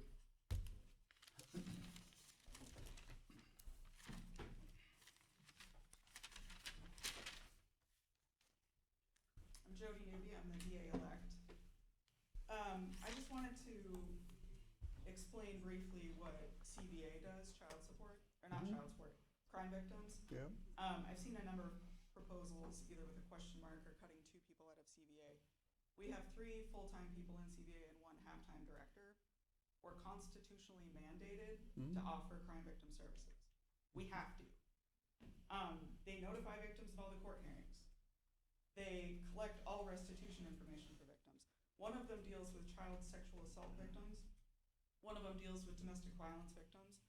One of them deals with all the business victims that we have in the community, which is vast. And all of them deal with all the general overflow. They have to record every single court case, every single time a victim has to be notified of a court date. They have to call all of those victims. They have to put the fact that they called all those victims in the file, because every time the DAs go to court, they have to tell the court that all of those victims were notified. They have to, and they do, sit with the victims of violence during trial. They notify them when we need to get information out to all of them. They arrange meetings with our office and those victims of violence. And if we cut 2 of those people, there'd be 1 person doing all of that at the DA's office, which would be completely impossible. I just keep hearing throughout this budget process, well, what does crime victims do, and why do we have them, and why do we need them? Most of those positions are grant funded, which is what the part-time director is working on that entire time. But in the Oregon Constitution, we have to give victims of these crimes that notification. That's interesting. And that's, I didn't get a phone call. that's a role that we have. When the that we guy, have to do. the guy took the baseball bat and beat on my door, knocked our flower baskets off in the bushes at 10 o'clock at night. I didn't get a phone call about being a victim. I did have that you were notified in that case. Well, you And that don't case look was like a prosecuted. victim. And they wanted to know if I wanted to be reimbursed for the flower baskets, Exactly. which was, I thought, ridiculous, but okay. But that's exactly the notification But I'm that talking seems about. like a lot of busy work to me. But a lot of victims of crime want to be reimbursed, don't have the financial ability to rebuy flower It baskets. wasn't a matter of that, it was, well, enough of that. I think we can say that you were an exception. And you were in fact notified, which is exactly what we are constitutionally. By mandated to letter, do. but not by phone. Yeah, and we do the best we can. Yeah. Thanks. But I just cutting don't that agree. is Either very- that or what, lose a Wait. DDA, whatever. And Jody, you mentioned that those positions are largely grant funded. Do you have an idea? Can you tell us exactly what percentage that is? Okay, Megan is on 40, it. all but 40, We had all the. we had all those 43,000 is general fund. numbers. It's-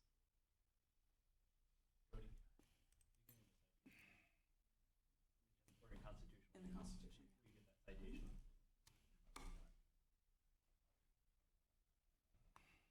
I have it in my phone here.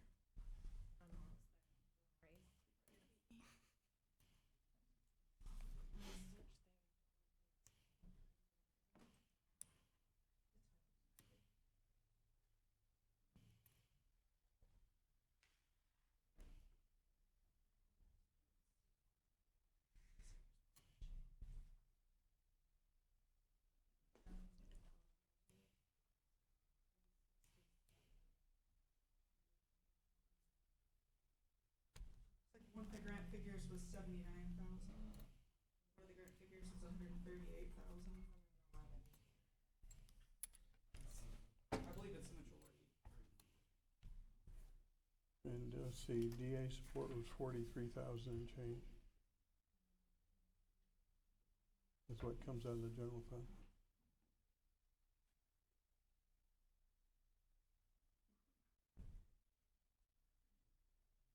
This fiscal year, it was 70%. 30% from the general fund.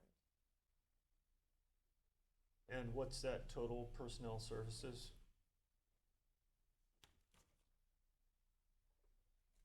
On which you based that percentage? Personnel services is about 314,000. Total budget is 367,924 for Okay. this fiscal year. All right. Yep. I have a Okay, so proposal. 30% of $314,000 is what we would save Yep. by shutting that department completely, which obviously we can't do. Thank you, Jody. 103,000 or something. Okay, one moment, please, Jill. Commissioner Sweet, did you have something else you Oh, I wanted? had a thought I wanted to express to kind of wind up, but if there's still more input, I want to hear. Yeah, that I first. think we still have some hands that want to come up. Please come, Jill.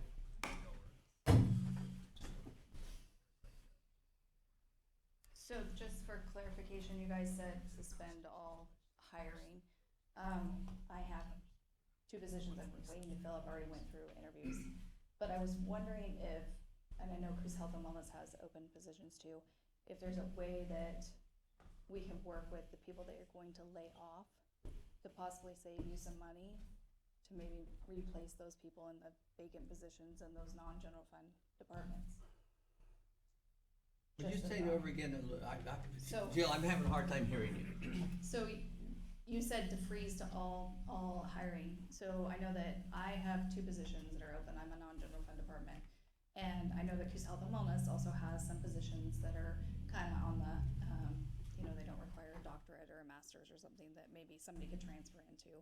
And I was just wondering if it wouldn't help to save you some money if you took the positions that you're proposing to cut and have us try to work to see if we can't backfill in those other departments. Yeah, I think that's Good idea. a very valid idea that I believe in Just to HR parlance is called bumping.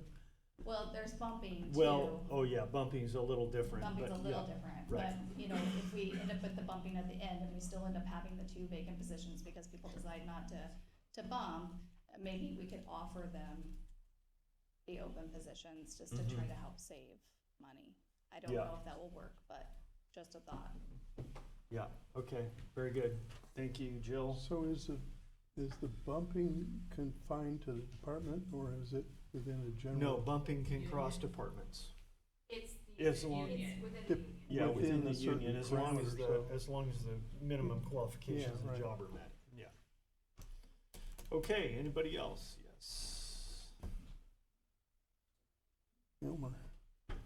Nice to see you today, Elmer.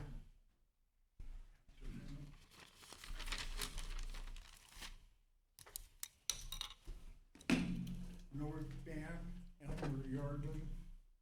Nice to be here today. I look at things kind of different than most people out here. We're always talking about taxes. It was on the ballot back when I moved here back in 1990 for 2 cents on the dollar. Then it went to 3 the next year. And after that, it went to 5, and they realized What tax? tax is not gonna work. What taxes are you talking about? It was a 5% tax coming from California. The sales tax? Yeah. Okay, is that what this 2 cents is? The 2% tax swap idea that I have articulated, one of the elements of that would be capping that by ordinance, so that it can't be changed except by maybe by a 2/3 majority vote of the public. How do we know that's gonna stay in this county? I know about the How do we taxes know? around here and everything's sent to Salem. That's so not they true. can split that. That's not true. That's not accurate, Elmer. Okay. Yeah. So how much of it would stay in the county, the sales tax? 100% of it would fund Coos County. It would not go anywhere else. There would be no other administrative agency involved in it. It would be purely a county operation. All those funds would be used to operate the county.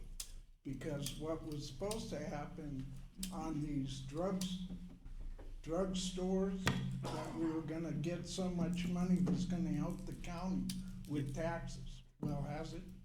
Yeah, what that is, that's a marijuana tax from the dispensaries. Is that what you're talking about? Yeah, that was Yeah. supposed to help the Yeah, community. and it does. It does. We receive monies back from that program every I don't know, I think it comes in quarterly, if I remember correctly. Megan, can you tell me how much we got in marijuana tax revenues? So we get it from 2 places. So we get it directly from the marijuana retailers that are outside of city limits. And there's only 2. 3. Oh, there's 3 now? Mm-hmm. Oh, There's one outside of Bandon, Charleston, and Bunker Hill. Bunker Hill. But that only equates to approximately $100,000 a year. So the stores aren't doing that well? We just don't have very many of them, and we only get 3% of their sales The ones inside And- city limits go to the city. go to the cities. And then we do get some from the state, and that equates to $50,000 to $70,000 a year.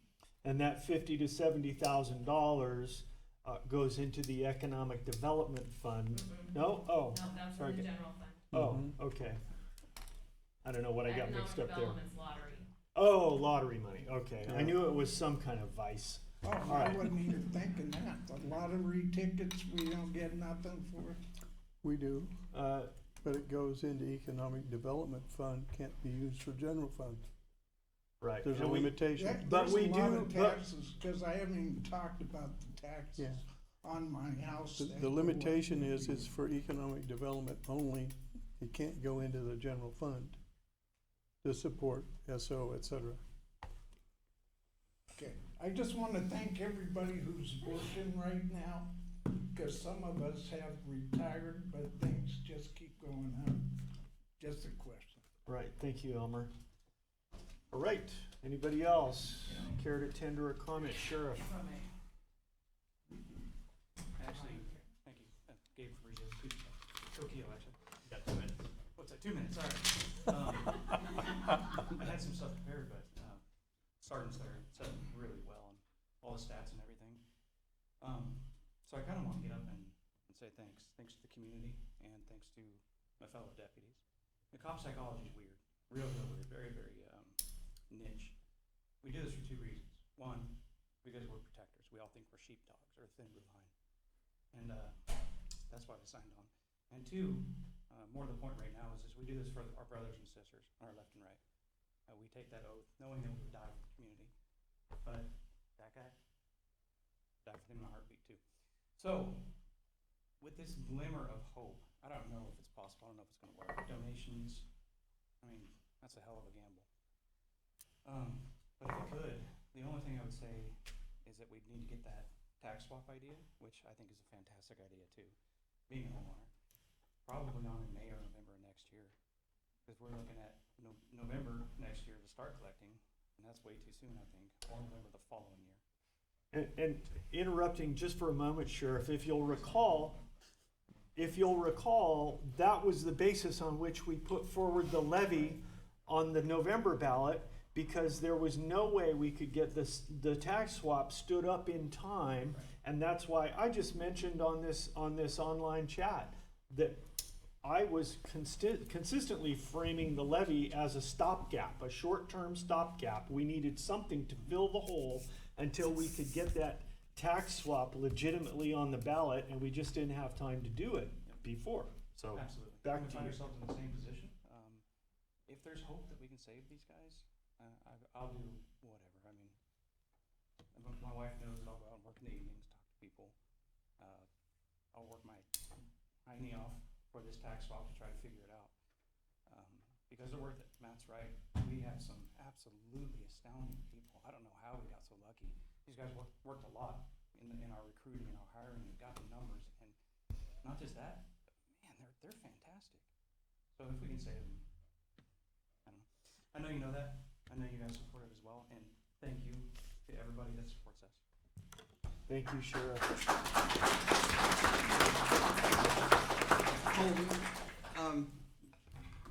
We talked about tax swap. Yes.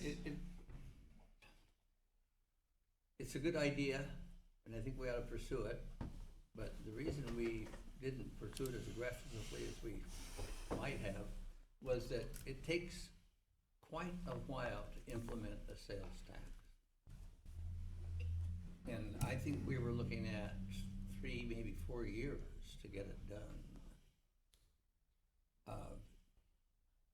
I would just say that the path to a sales tax of any kind is long, winding, and very uncertain. There's no equivalent in the state of Oregon. You know, comments a couple moments ago, we're talking about a statewide sales tax, which you know, the state has far more resources available to implement a sales tax idea. We would be. Can everyone hear me all right? I don't know if okay, just making sure. So yeah, it would be, one of the uncertainties is whether we could stand up a tax department capable of collecting and enforcing that type of tax. It would at the very least require startup funds, because we wouldn't be able to run that department or any department until we had actually collected some of those funds. So it's sort of this chicken before the egg situation. There's also the uncertainty with the electorate. The last sales tax, local sales tax that was put on the ballot was in Josephine County, and that lost by over 80% of the vote. So there is, regardless of what we heard in the room today, there's a lot of resistance historically to this idea of a sales tax. So those are and you know, of those two issues, the bigger one to me is the practical concerns. Not so much whether can we get it passed by the voters, but whether we could implement it. That it would be a challenge for county staff to do that. And I mean, the big thing is enforcement. I know there's some cities in the state that tax prepared food only. And those cities issue business licenses that can be revoked as an enforcement tool. The county does not issue business licenses of any kind. And so to capture, to make sure that everybody is reporting their sales correctly would be a challenge. And enforcing that. What happens if you don't pay? Now, at the risk of putting the county on a third rail here, right? I mean, this is your role as policymakers to decide, how to raise revenue. One idea that's similar to a sales tax is a corporate activities tax, which, unlike a sales tax, does exist at the state level. There is state tax infrastructure in place to collect corporate activities tax on businesses earning more than $1 million in revenue each year. It's theoretically possible to implement a local version of that tax and work with the State Department of Revenue to implement that tax. And in that case, all of the operators are known by Department of Revenue. Department of Revenue is collecting that tax already. We would ask them to collect a local tax on our behalf for some amount of administrative fee. That seems more feasible because there's already, again, that tax infrastructure in place. It's not something that the county would have to stand up on its own from scratch. That idea was proposed to me by Legislative Revenue Office a couple months ago when I was looking into the sales tax idea. They had mentioned that this is not quite that, but in that vein. So I figured I'd. Thank you, Counselor. I had a question for Bob. Add one quick thing, that just while we're on this topic, and I don't need to come up, I just wanted to remind you that. It won't, nobody online can hear it if you're speaking it from the back. I'm just gonna give you a date, keep in mind. Okay, well, I'm sorry, but the protocols exist for a reason. Thank you, Julie. So if you are considering putting something on the May ballot, I just wanted to let you know that February 28th is gonna be your first deadline for that. So it's coming up fast, so. All right. My name's Julie Brecky, I'm the county clerk. Yeah. But I just wanted to put that date in your head because there's not a lot of time. Thank you, Julie. All right, I have any, a question for Bob when you're ready. yeah, go ahead and shoot your question, and then I'll resume Bob, public comment. you suggested a cut out of general fund departments other than the sheriff's, 5.5 people. And what did that amount to in dollars? 3.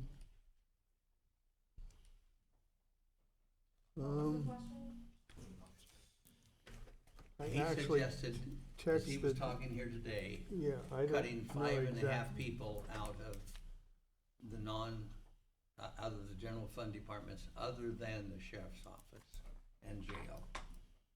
Did you not? 7.5. Yeah.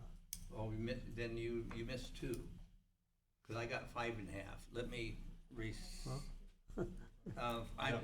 okay, you said 2 from CVA, 2 from the assessor's office, 1 from HR, and 1/2 from child support. One from the DA and then. Oh, he one said none from the DA. One, Oh, I didn't hear that. and then one No. from juvenile, is that correct? No DA, no DDAs, He said no DDA today. no. Okay. It was 2 from CVA, 1/2 from child support, No juvenile, I had those on John's and I 1 from county council's whole realm of HR and everything else. Right. And 2 from the assessor and 1 pod. As it turns out, CVA was, a third of CVA is about 100,000, a little over. I don't have the exact numbers because So I So how texted. many from CVA did you want? 2? Okay, so Bob's cuts, just those, is about 510,000. Is it 5, how much? 510, she said. 510,000.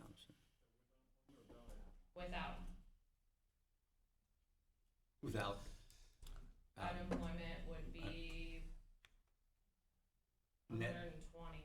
netting, that would reduce it by 120, the net, is that right? 390. Okay.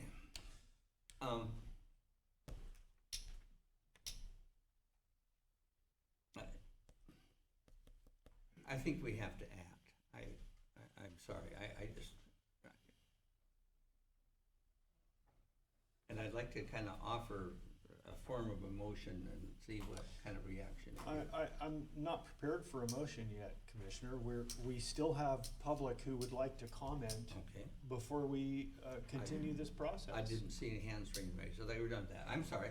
We'll have, So, go Thanks. ahead. I'll let you know when it looks like we're ready for that. I saw a hand, where was it? it was over there someplace. Yeah, okay, well, now that we've had that exchange, I got nobody? That Oh, gentleman okay. there. Dan Tebow, full disclosure, not in uniform, work for the sheriff's office, one of the guys looking at getting cut. Wife and I knew that coming back and taking this job. We first moved here 15 years ago. Came back because we want to be here. Can offer an opinion and a perspective from as a dad and as a husband. We've been talking about funding ever since we moved here. We're talking today about irrevocably changing lives in the foreseeable future for this county. Civilization is helped defined by how well it implements a criminal justice system. We have not solved long-term our funding issues, and we have had decades. It's not on you. It's not solely on you. But I've heard a lot of people here step up and say they're willing to help. And I haven't heard anything saying that we're gonna take people up on that yet. I understand you proposed it. I'm saying we're still moving the motions. I'm concerned about the future, period. What are we gonna do long-term? Sales tax, we've had issues. It's really difficult. Forgive me for being blunt. If any one of us went to our job and we looked at somebody in distress and said, hey, it's really difficult, I don't know if I'm gonna try to help you. We would have defunded ourselves on an ethical and moral grounds. We're bankrupt. That's how desperate we are right now. I'll bear it. There's guys in worse positions than I am. We moved back here, we're comfortable and can absorb the possibility of a layoff. I'll put myself on a chopping block to save someone underneath me who can't be there, because I know I can. But we need more of that. The community groups that were offered, please take them up on it. Hear their ideas, because we need more perspectives. We need more opinions and ideas. We need to hash it out. We need to sit down in a room and do the hard work. I understand that you guys are limited by some things. I truly do appreciate that. Don't limit yourselves. Make sure that those limitations are externals, not internals and personals. Appreciate your time. Thank you. Thank you. We appreciate that. Okay, anybody else have a comment, input? Nancy?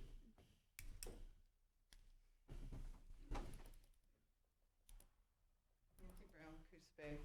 I just wanted to say, I know it's like small potatoes compared to the dollar amounts you're thinking, but if we bring our hand count ballots, all of our stuff back to our community, our county, will save us some money. It's like $250,000 per election if we bring it back local. That's all I wanted to say. It's just small potatoes compared to what you're talking about, but that was my thought. Thank you. Thank you. Anybody else?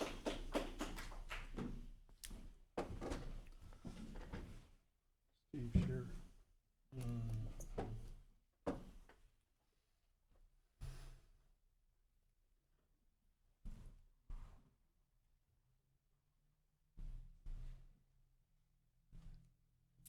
name's Steve Shear, Kings County. I appreciate everything that's going on here today. I think we're missing one important fact. How did we get here? How do we prevent this from happening again in the future? You two on the end were here in 2017 when you committed an undocumented source of revenue for pay raises to county employees, in spite of objections of myself, for one, who would happen to be on the budget committee.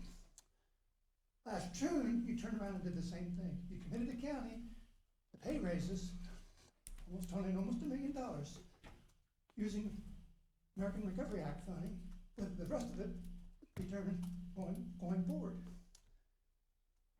We can give you all the money in the world. I know there's a problem with it. I know there's a problem with expenses, but at some particular point, you're gonna have to bring these into sync. You just can't go out. John said about the $1 million from the public funding. That's non-sustainable. Well, you've done it in the past, and you said it was okay to do it. So why are we criticizing? Yes, you did.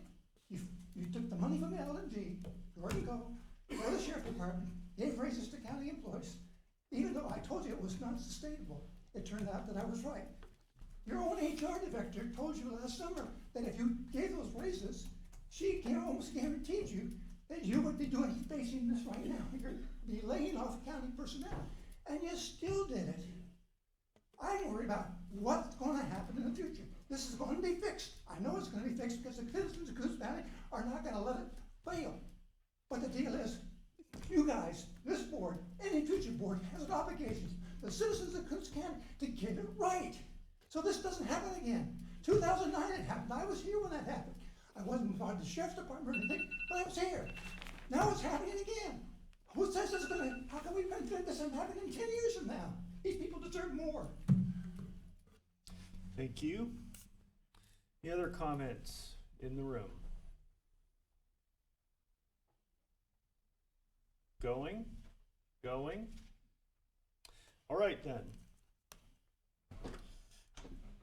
It appears we have arrived at a time in the meeting when a motion could be entertained.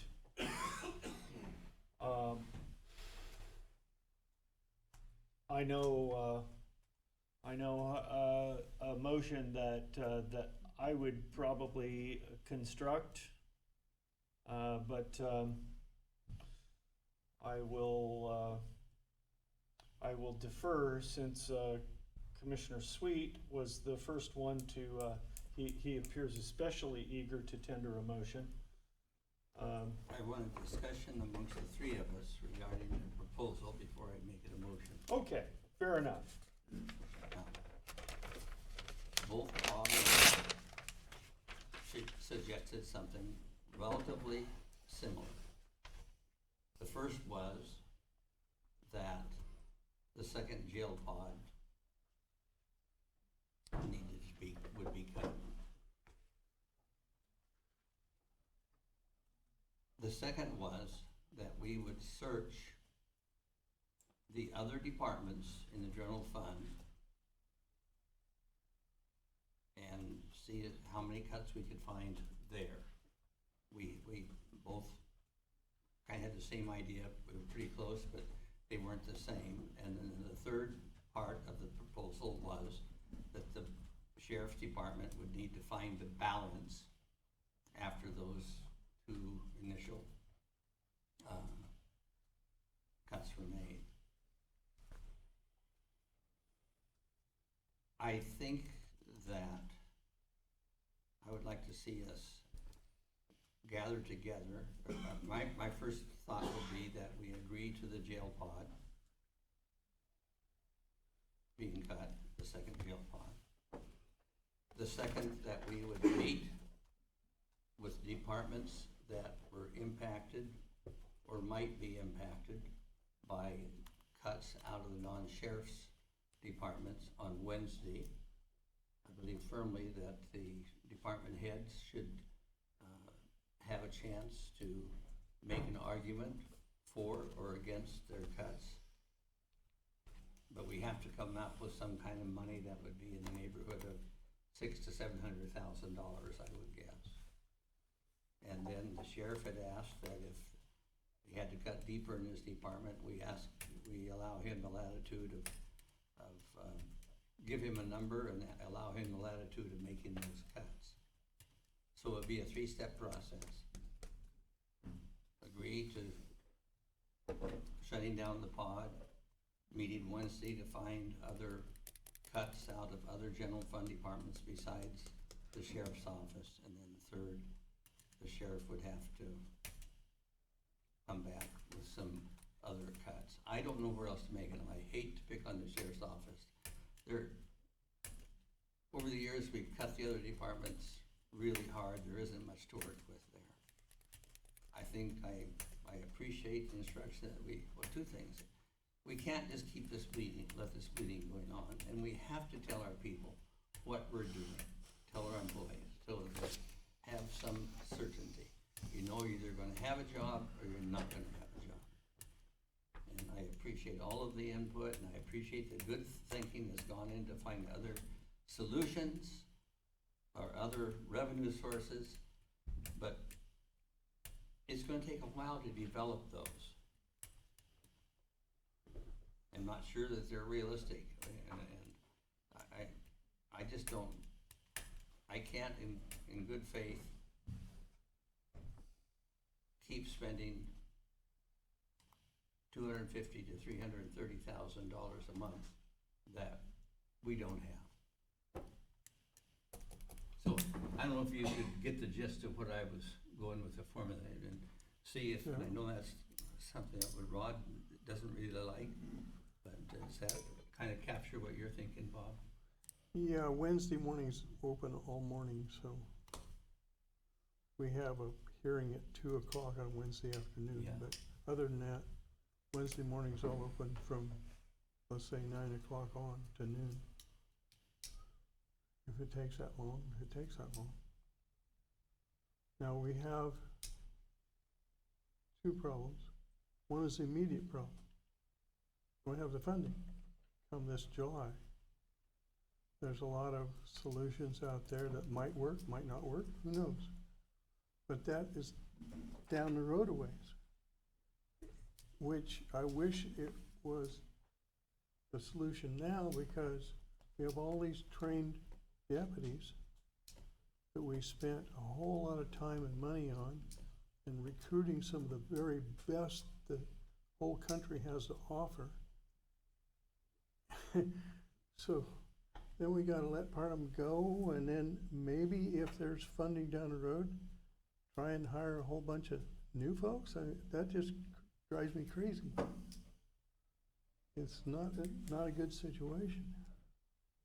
But we have this immediate shortfall, and there's no immediate replacement.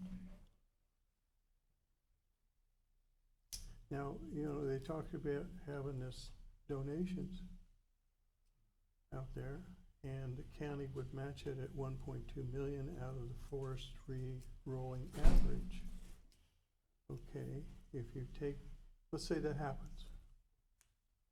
But the following year, because all of a sudden you're missing a year out of the rolling average goes down, okay? Then you're gonna lay off more people. The rolling average was created just because of that situation where the county didn't sell timber that particular year because the market was so bad. That's why the rolling average was created in the first place. So there was a steady flow of revenue coming into the general fund from the 5-year rolling average.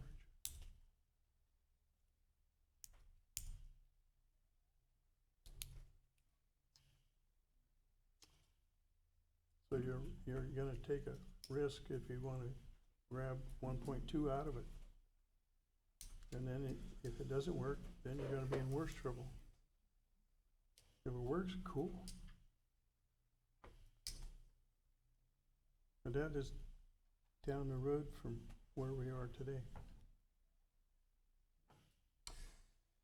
Okay, well, I would interject that you know, it's true, and I've acknowledged it several times, that utilizing the timber rolling fund to bridge the gap to the donation model, which is itself a bridge to a longer-term solution, which really does solve the problem, which is the tax swap, in my view.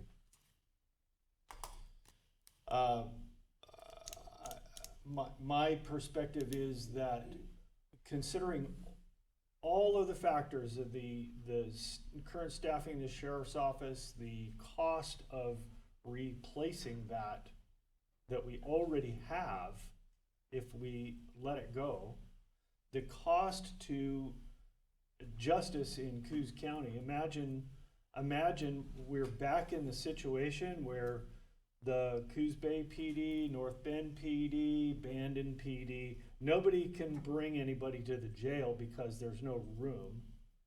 The sheriff's on the phone with the DA every morning to figure out who they have to let go, what bad guy they're gonna put back on the street that's just a little bit less than the bad guy they gotta keep.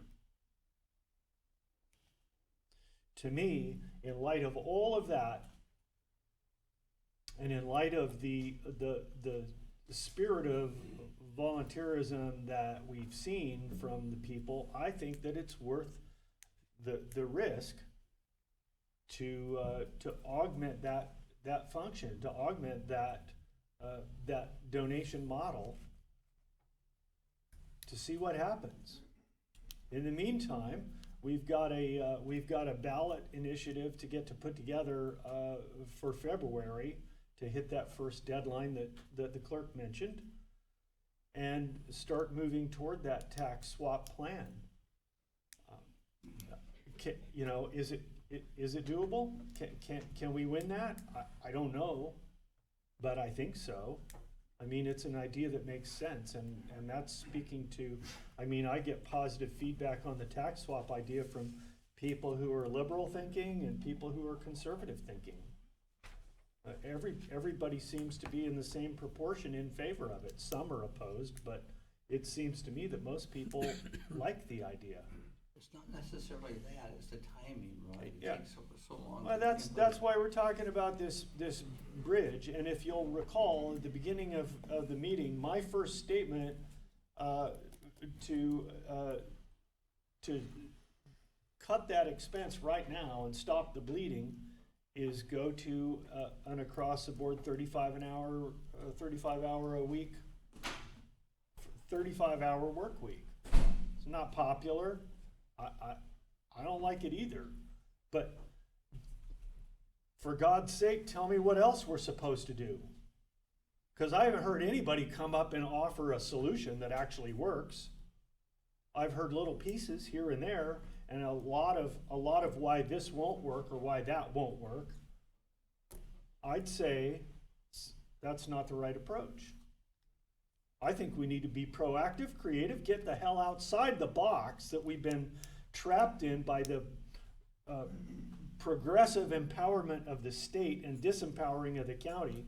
You know, make no mistake, people, we're in this position because the state has incrementally, gradually, over decades, taken power from the counties and taken funding from the counties.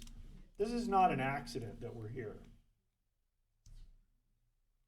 But what we have to do is rise above it and figure out a better approach and be bold and daring about it. And if it fails, then what? Then what? Then the state's going to step in and perform all our constitutionally mandated services? Who are they going to do that with? I don't know. I think that our path forward here today is to move forward with a 35-hour work week in the general fund departments, hiring and wage freeze, the position cuts that I mentioned, one in the surveyor, one in the clerk, one in the assessor, and one in tax. Move the IT director position over to health and wellness. And proceed with the volunteer program, the donation program, and see how that works to help us bridge our gap. That's what I see as the best solution going forward.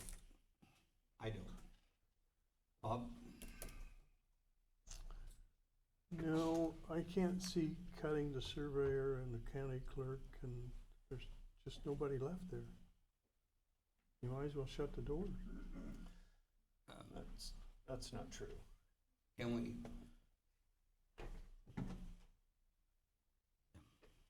I don't agree with that whole concept. I'm sorry, Rod. I don't. I like Bob's idea.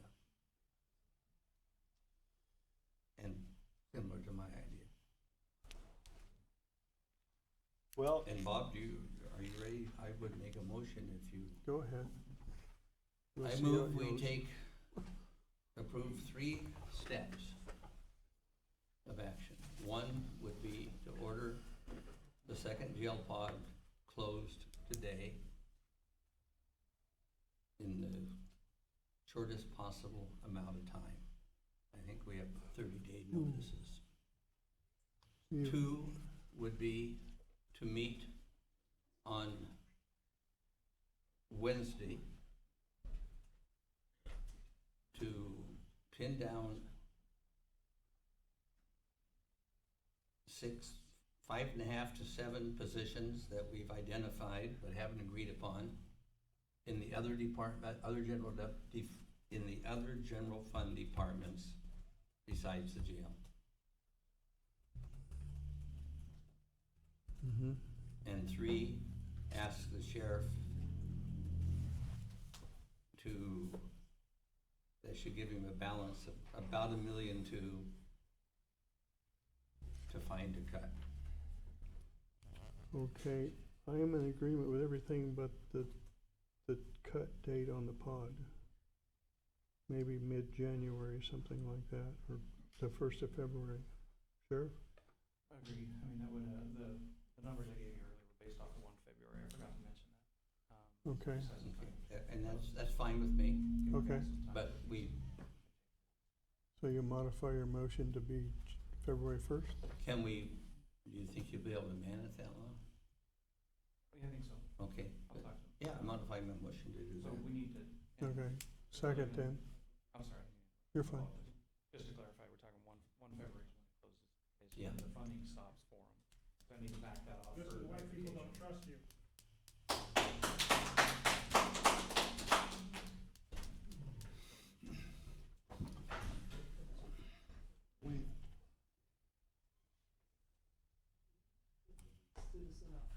You just flipped off a citizen. I did. Okay. Oh, really? That is humiliating. I can't believe it. Really? Is that how much adulthood and self-control we have? All right, I got more citizen comments right in the back. My beloved wife, for the first time ever.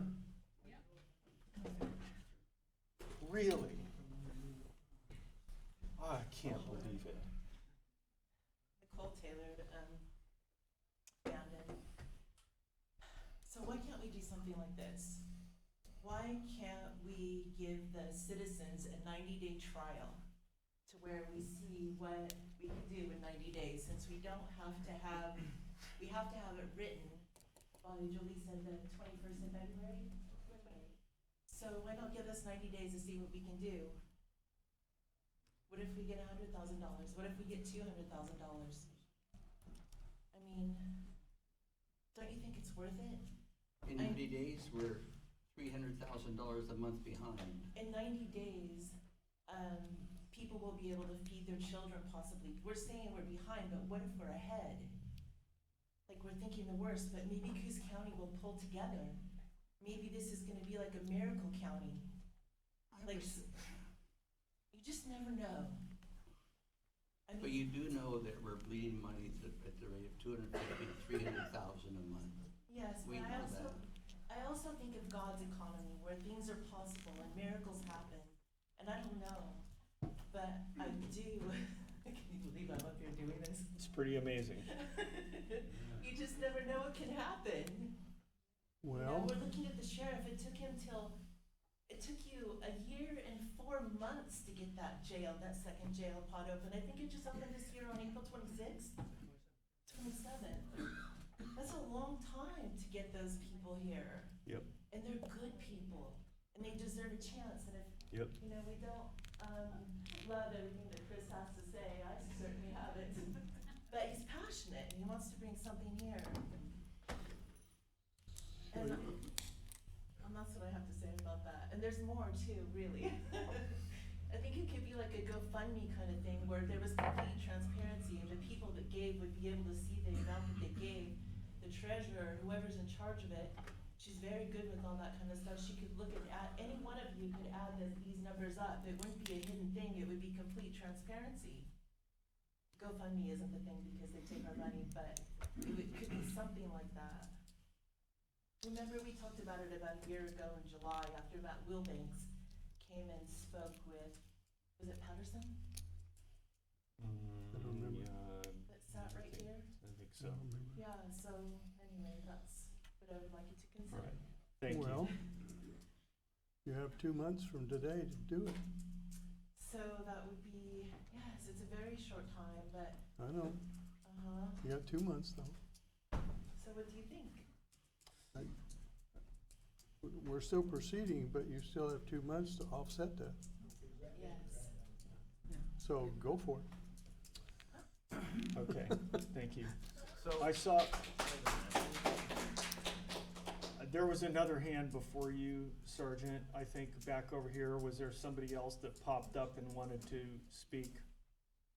I think we have a Sergeant's- motion on the table. Yeah, we Just do. procedurally, I think Yeah. we ought to. So I am opening the floor to comments on the motion. Well, we need a second before we. You have I got that. a second. Oh, did, okay, Yeah. I Yeah. didn't hear that, I'm sorry. So I just want to interject. So if we're trying to stop the spending by February 1st, I think we would need to take action more or less now, because we would have to get notices out We to are. affected employees. We are. And so I just want to make sure that we're thinking of the timelines in the right way. Mm-hmm. I'll take care of all that. I just need a date or a number. So I wouldn't want it to be misconstrued or misunderstood by staff that we're, starting this process February No, 1st. I mean, it sounds No. like what you're saying is that's when, not starting it today. correct. Yeah, this effective today, termination February 1, and all the steps that need to be made between now and then. Mm-hmm. Okay. That's one part. The second part is to reconvene Wednesday morning, pin down somewhere between 5 and 7 cuts out of the other general fund departments. And the third part then would be, unfortunately, give the sheriff a number.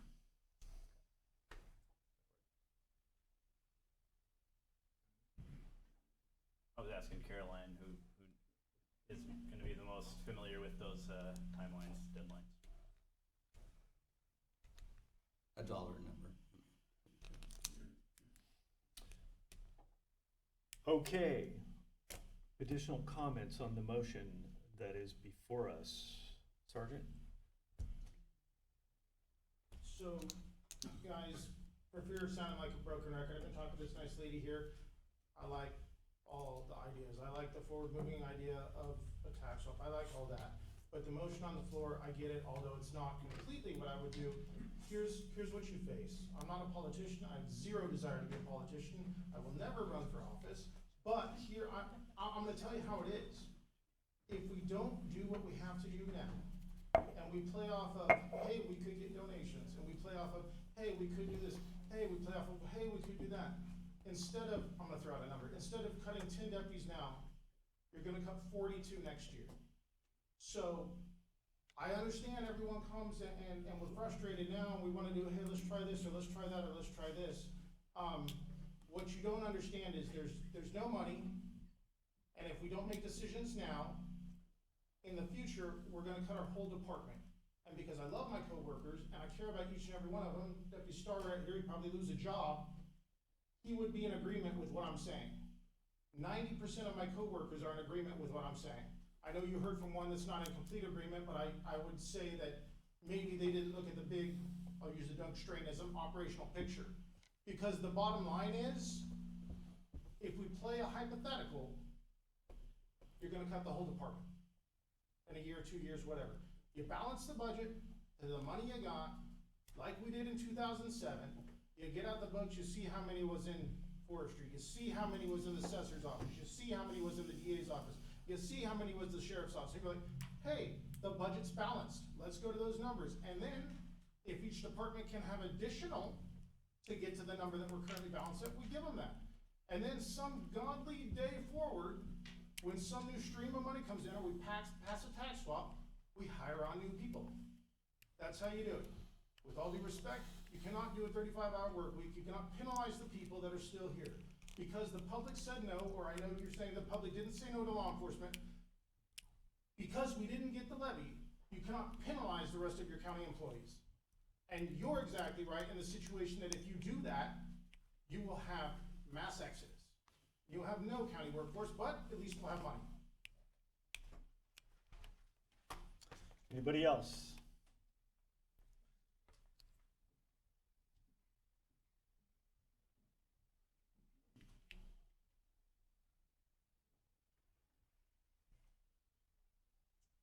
Steve Syracuse County again. Well, maybe I missed something here. I did a YouTube of this first meeting, and it was brought up by Commissioner Taylor that $1.6 million exists in the solid waste fund. Down at Hermitage, I noticed that there was a shocked expression on your face. Why is this all of a sudden off limits? Now, I know that John's, there's problems in the solid waste department, but John even admits that it's generating $300,000 to $400,000 a year.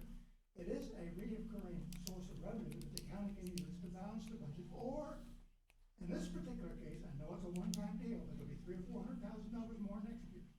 It will save jobs.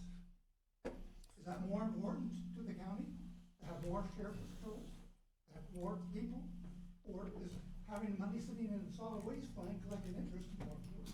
So maybe I got it all wrong. Small correction to that, Mr. Shearer. I believe that 1.6 million figure includes monies that it turns out we're going to have to expend to replace the pit slab. Is that correct, Paul? And that number was about 250 to 300. Okay, so we got about 1.1, 1.2. Well, let me explain something. You weren't here when I was on the budget committee almost 10 years ago. This has been an ongoing issue. They've been talking about a roof on that building out there for at least 10 years that I know of, and it's never happened. At this particular point, I say screw it. Save the friggin' job, save the people. It'll still be there next year. The slab is deteriorating, but it's probably only deteriorating, it's not gonna deteriorate that much more. I think it's more important that you save these jobs. I mean, this is all I hear you people talking about, and I happen to agree with you, but you got money there, use it. I mean, put your mouth where your money, put the money where your mouth is. Well, I appreciate you bringing that back up to our consciousness. So anyway, very good. Other comments? Yes. Hi, thanks. So we understand you've got to make the cuts you've got to make. Can we ask that we have these 2 months? You vote for the cuts you have to make to balance the budget because you have to do that. Can we get a vote to put this committee together and try to set up a donation fund to see how many deputies we can save? Because even if we save one deputy, that it would be worth it. We're volunteering our time for free. And so if we can put this together and see where we're at come February, I mean, if we can save any of the deputies, it would be worth the effort to do it, to get us through to the point where we can put together a long-term plan. Right. So small correction to that is that in order to implement the donation concept, the board doesn't need to do anything to form a committee. We did vote last week to move forward on an efficiency committee. Yes. That's a different thing. Might be some overlap on people, but it's a different function. Okay, so the campaign to raise those donations is purely a volunteer function. Chris has indicated to me that there will be openness and accountability where anybody can examine those donation records, and then, you know, we can clearly funnel those into the general fund, earmarked specifically to be used with the sheriff's department. But we don't need to do actually anything here, except move forward on a budgetary proposal here today that incorporates that concept, you know, if we were going to do that. Okay, great, So, thanks. all right, Thanks for the clarification. thank you. Yeah, Chris?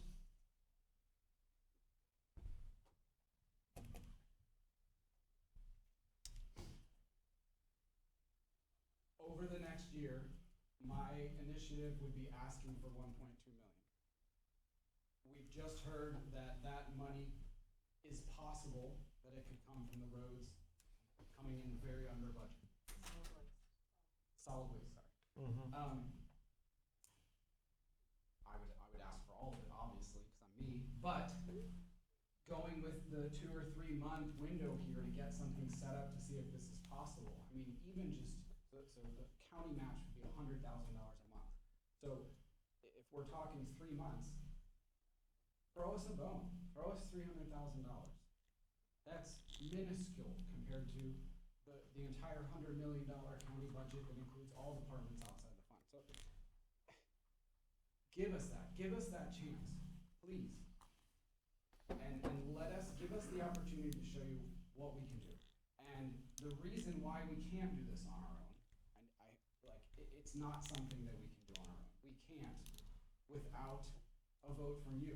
I'm not gonna go door to door and just kind of like play games with people and pretend. It has to actually be something, a coordination between the two of us, setting up a committee, setting up an actual vote that says, yes, at the end of every month, whatever donations come in, and it doesn't even have to be a fancy website, literally, I mean, right now, I could write a check and donate it to the sheriff's office or the county. So we just keep track of that. I'll pay my property taxes. Thank you. Thank you. Anyways, we don't all make $100,000 some dollars a year. Why don't Some you of put us it on are the agenda handicapped, for the 17th? and we get paid in $100 bills. On the agenda item. I make $28 an hour as a handyman, so thank you. Just put this on the agenda for the 17th. We can't deal with today because it's not an agenda item. We can, I mean, this isn't what we said. the actual physical ask I'm asking, a committee set up, a vote that at the end of every month, whatever donations come in, whether it's my $20 or someone's $100,000, it gets matched from some budget, count solid waste or whatever. There is a little bit of money there, and we can see if this is gonna work, and we can postpone this, and I get it, Alan.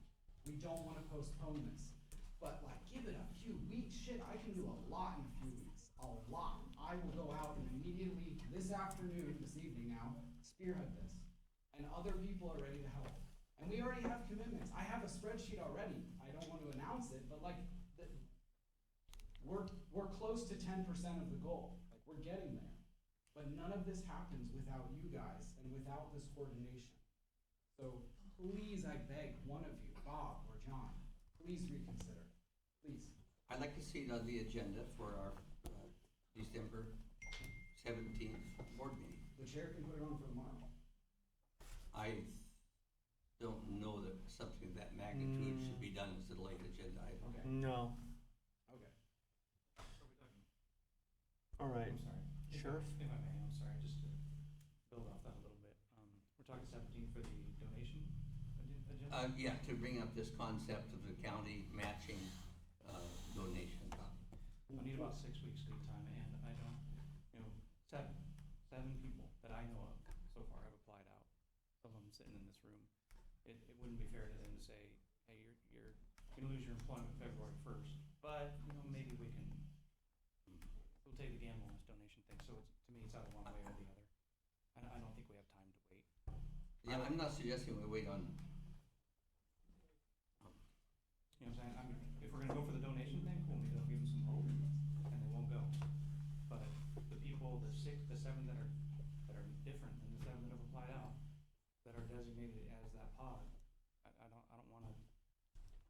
say you're gonna Oh, be I'm good trying on to think, February first. I think more this was gonna help fund, eliminate, so that would be the only cuts you'd have to make, Sheriff. Oh, Yeah, I don't see a way well, of saving the pot, but we would have time, cause and again, those 7 are not part of those pod. The insecurity is killing us. I get it, I mean, thank you for considering it. Thank you for proposing it, but the insecurity is killing us. Beyond the pod though, if this works, let's say they have 3 months to do this, and it works, then the rest of the cuts for the SO could be held in abeyance for a while. For a while, depending on their own. And in the meantime, thanks to Mr. Scheer bringing this back to my conscience, that additional fund from solid waste, sorry, Paul, but you know what? We could match this, this donation fund out of that instead of out of the timber rolling fund. And, you know, or we could split them 50-50. And I did misspeak earlier. That would require a board action, so I apologize for that. But you know, we can put that on the agenda for the 17th. But I mean, honestly, I'm a little confused and a little conflicted because I got the sheriff's department telling me just go ahead and make the cuts, No. and I'm like, I'm saying decide one way or the other. That's all. I mean, if we want to go with the donation, like I said, if it gets us a bit of hope and it might work, yeah, I'm all for that. I'd love to save my people. I know, but Adam lived through it. I didn't. well, I think I will go on the record again that closing that second pod is a mistake. no That question. it's going to take us years to recover from.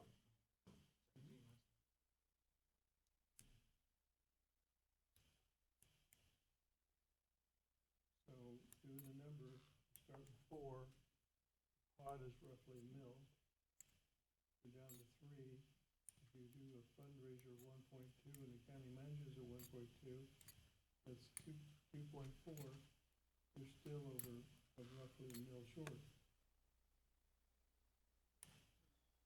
Okay? So no matter what, it seems like, and the last to do this is, I have to be on the block, just to save the remaining part of the sheriff's office. If I may, the numbers, the donation initiative is purely for the DA's office and the sheriff's office. This would not save anyone in the clerk's office or the assessor's office or surveyors. Yeah. Okay, so that, That's what I said, okay, it saves the remaining part of the sheriff's office from being cut. right, it would save If the it jail, happens. patrol, SIN, the DA's office, victim assistance.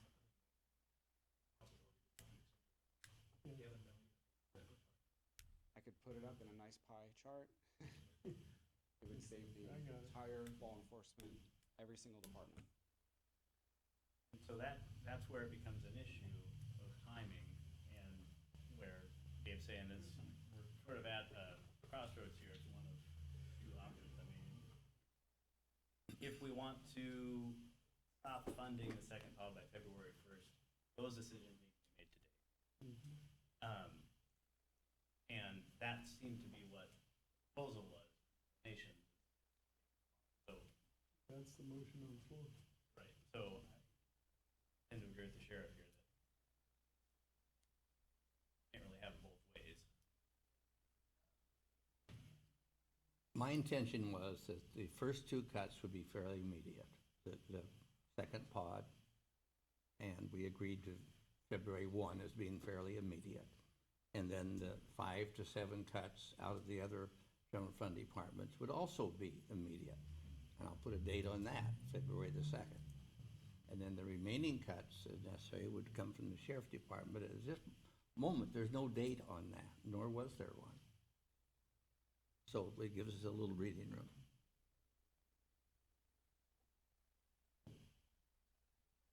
Okay. Although it still leaves some uncertainty because we don't know how effective the donations program would be.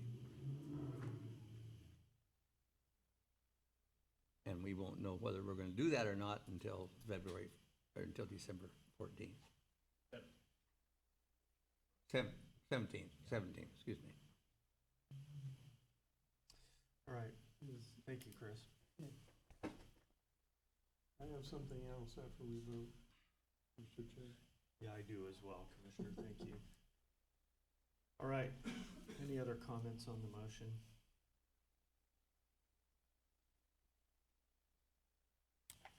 I have none. Seeing none. Guess I have to call it. Aye. Aye. All in favor? Aye. All opposed?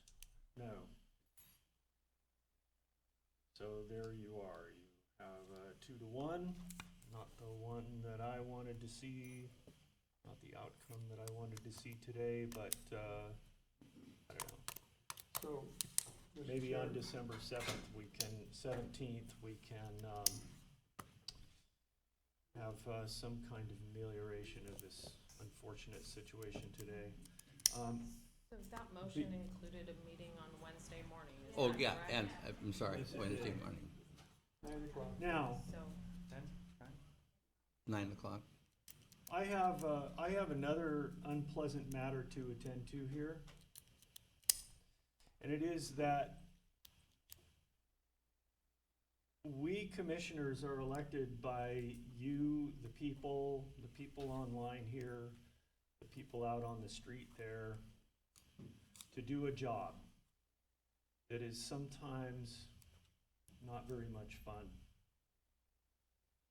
But it is our duty to execute that job through thick and thin and be steady. And, you know, it's difficult sometimes, I'll admit, when people are in your face or being rude. But outward expressions of profanity directed at citizens is never acceptable. And so, while it is not on the agenda for this meeting, I do make a motion at this time to censure Commissioner Sweet for his outburst, which was unacceptable on this board. Do I have a second? I'll second that, and I apologize. Okay, motion and second. All in favor? Aye.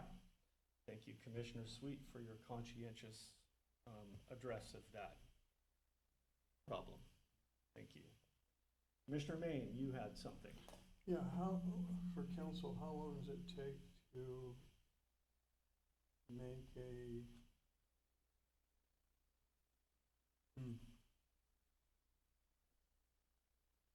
make a committee for this volunteer donation thing? I'm not putting it well, but for council to do that, so it's an official county thing. I would have to look into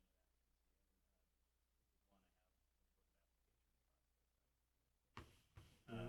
I'd have But to you look into needed some guidelines too. Who's gonna do this and whether their duties, and there's a limitation of how long this would run, all kinds of stuff. Yeah, you know, we have a number of advisory boards.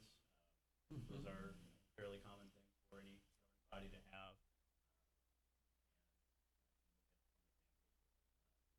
Process for standing one up. Yeah.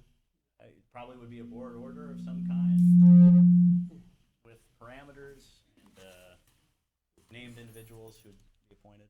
Hopefully sooner than later, very quickly.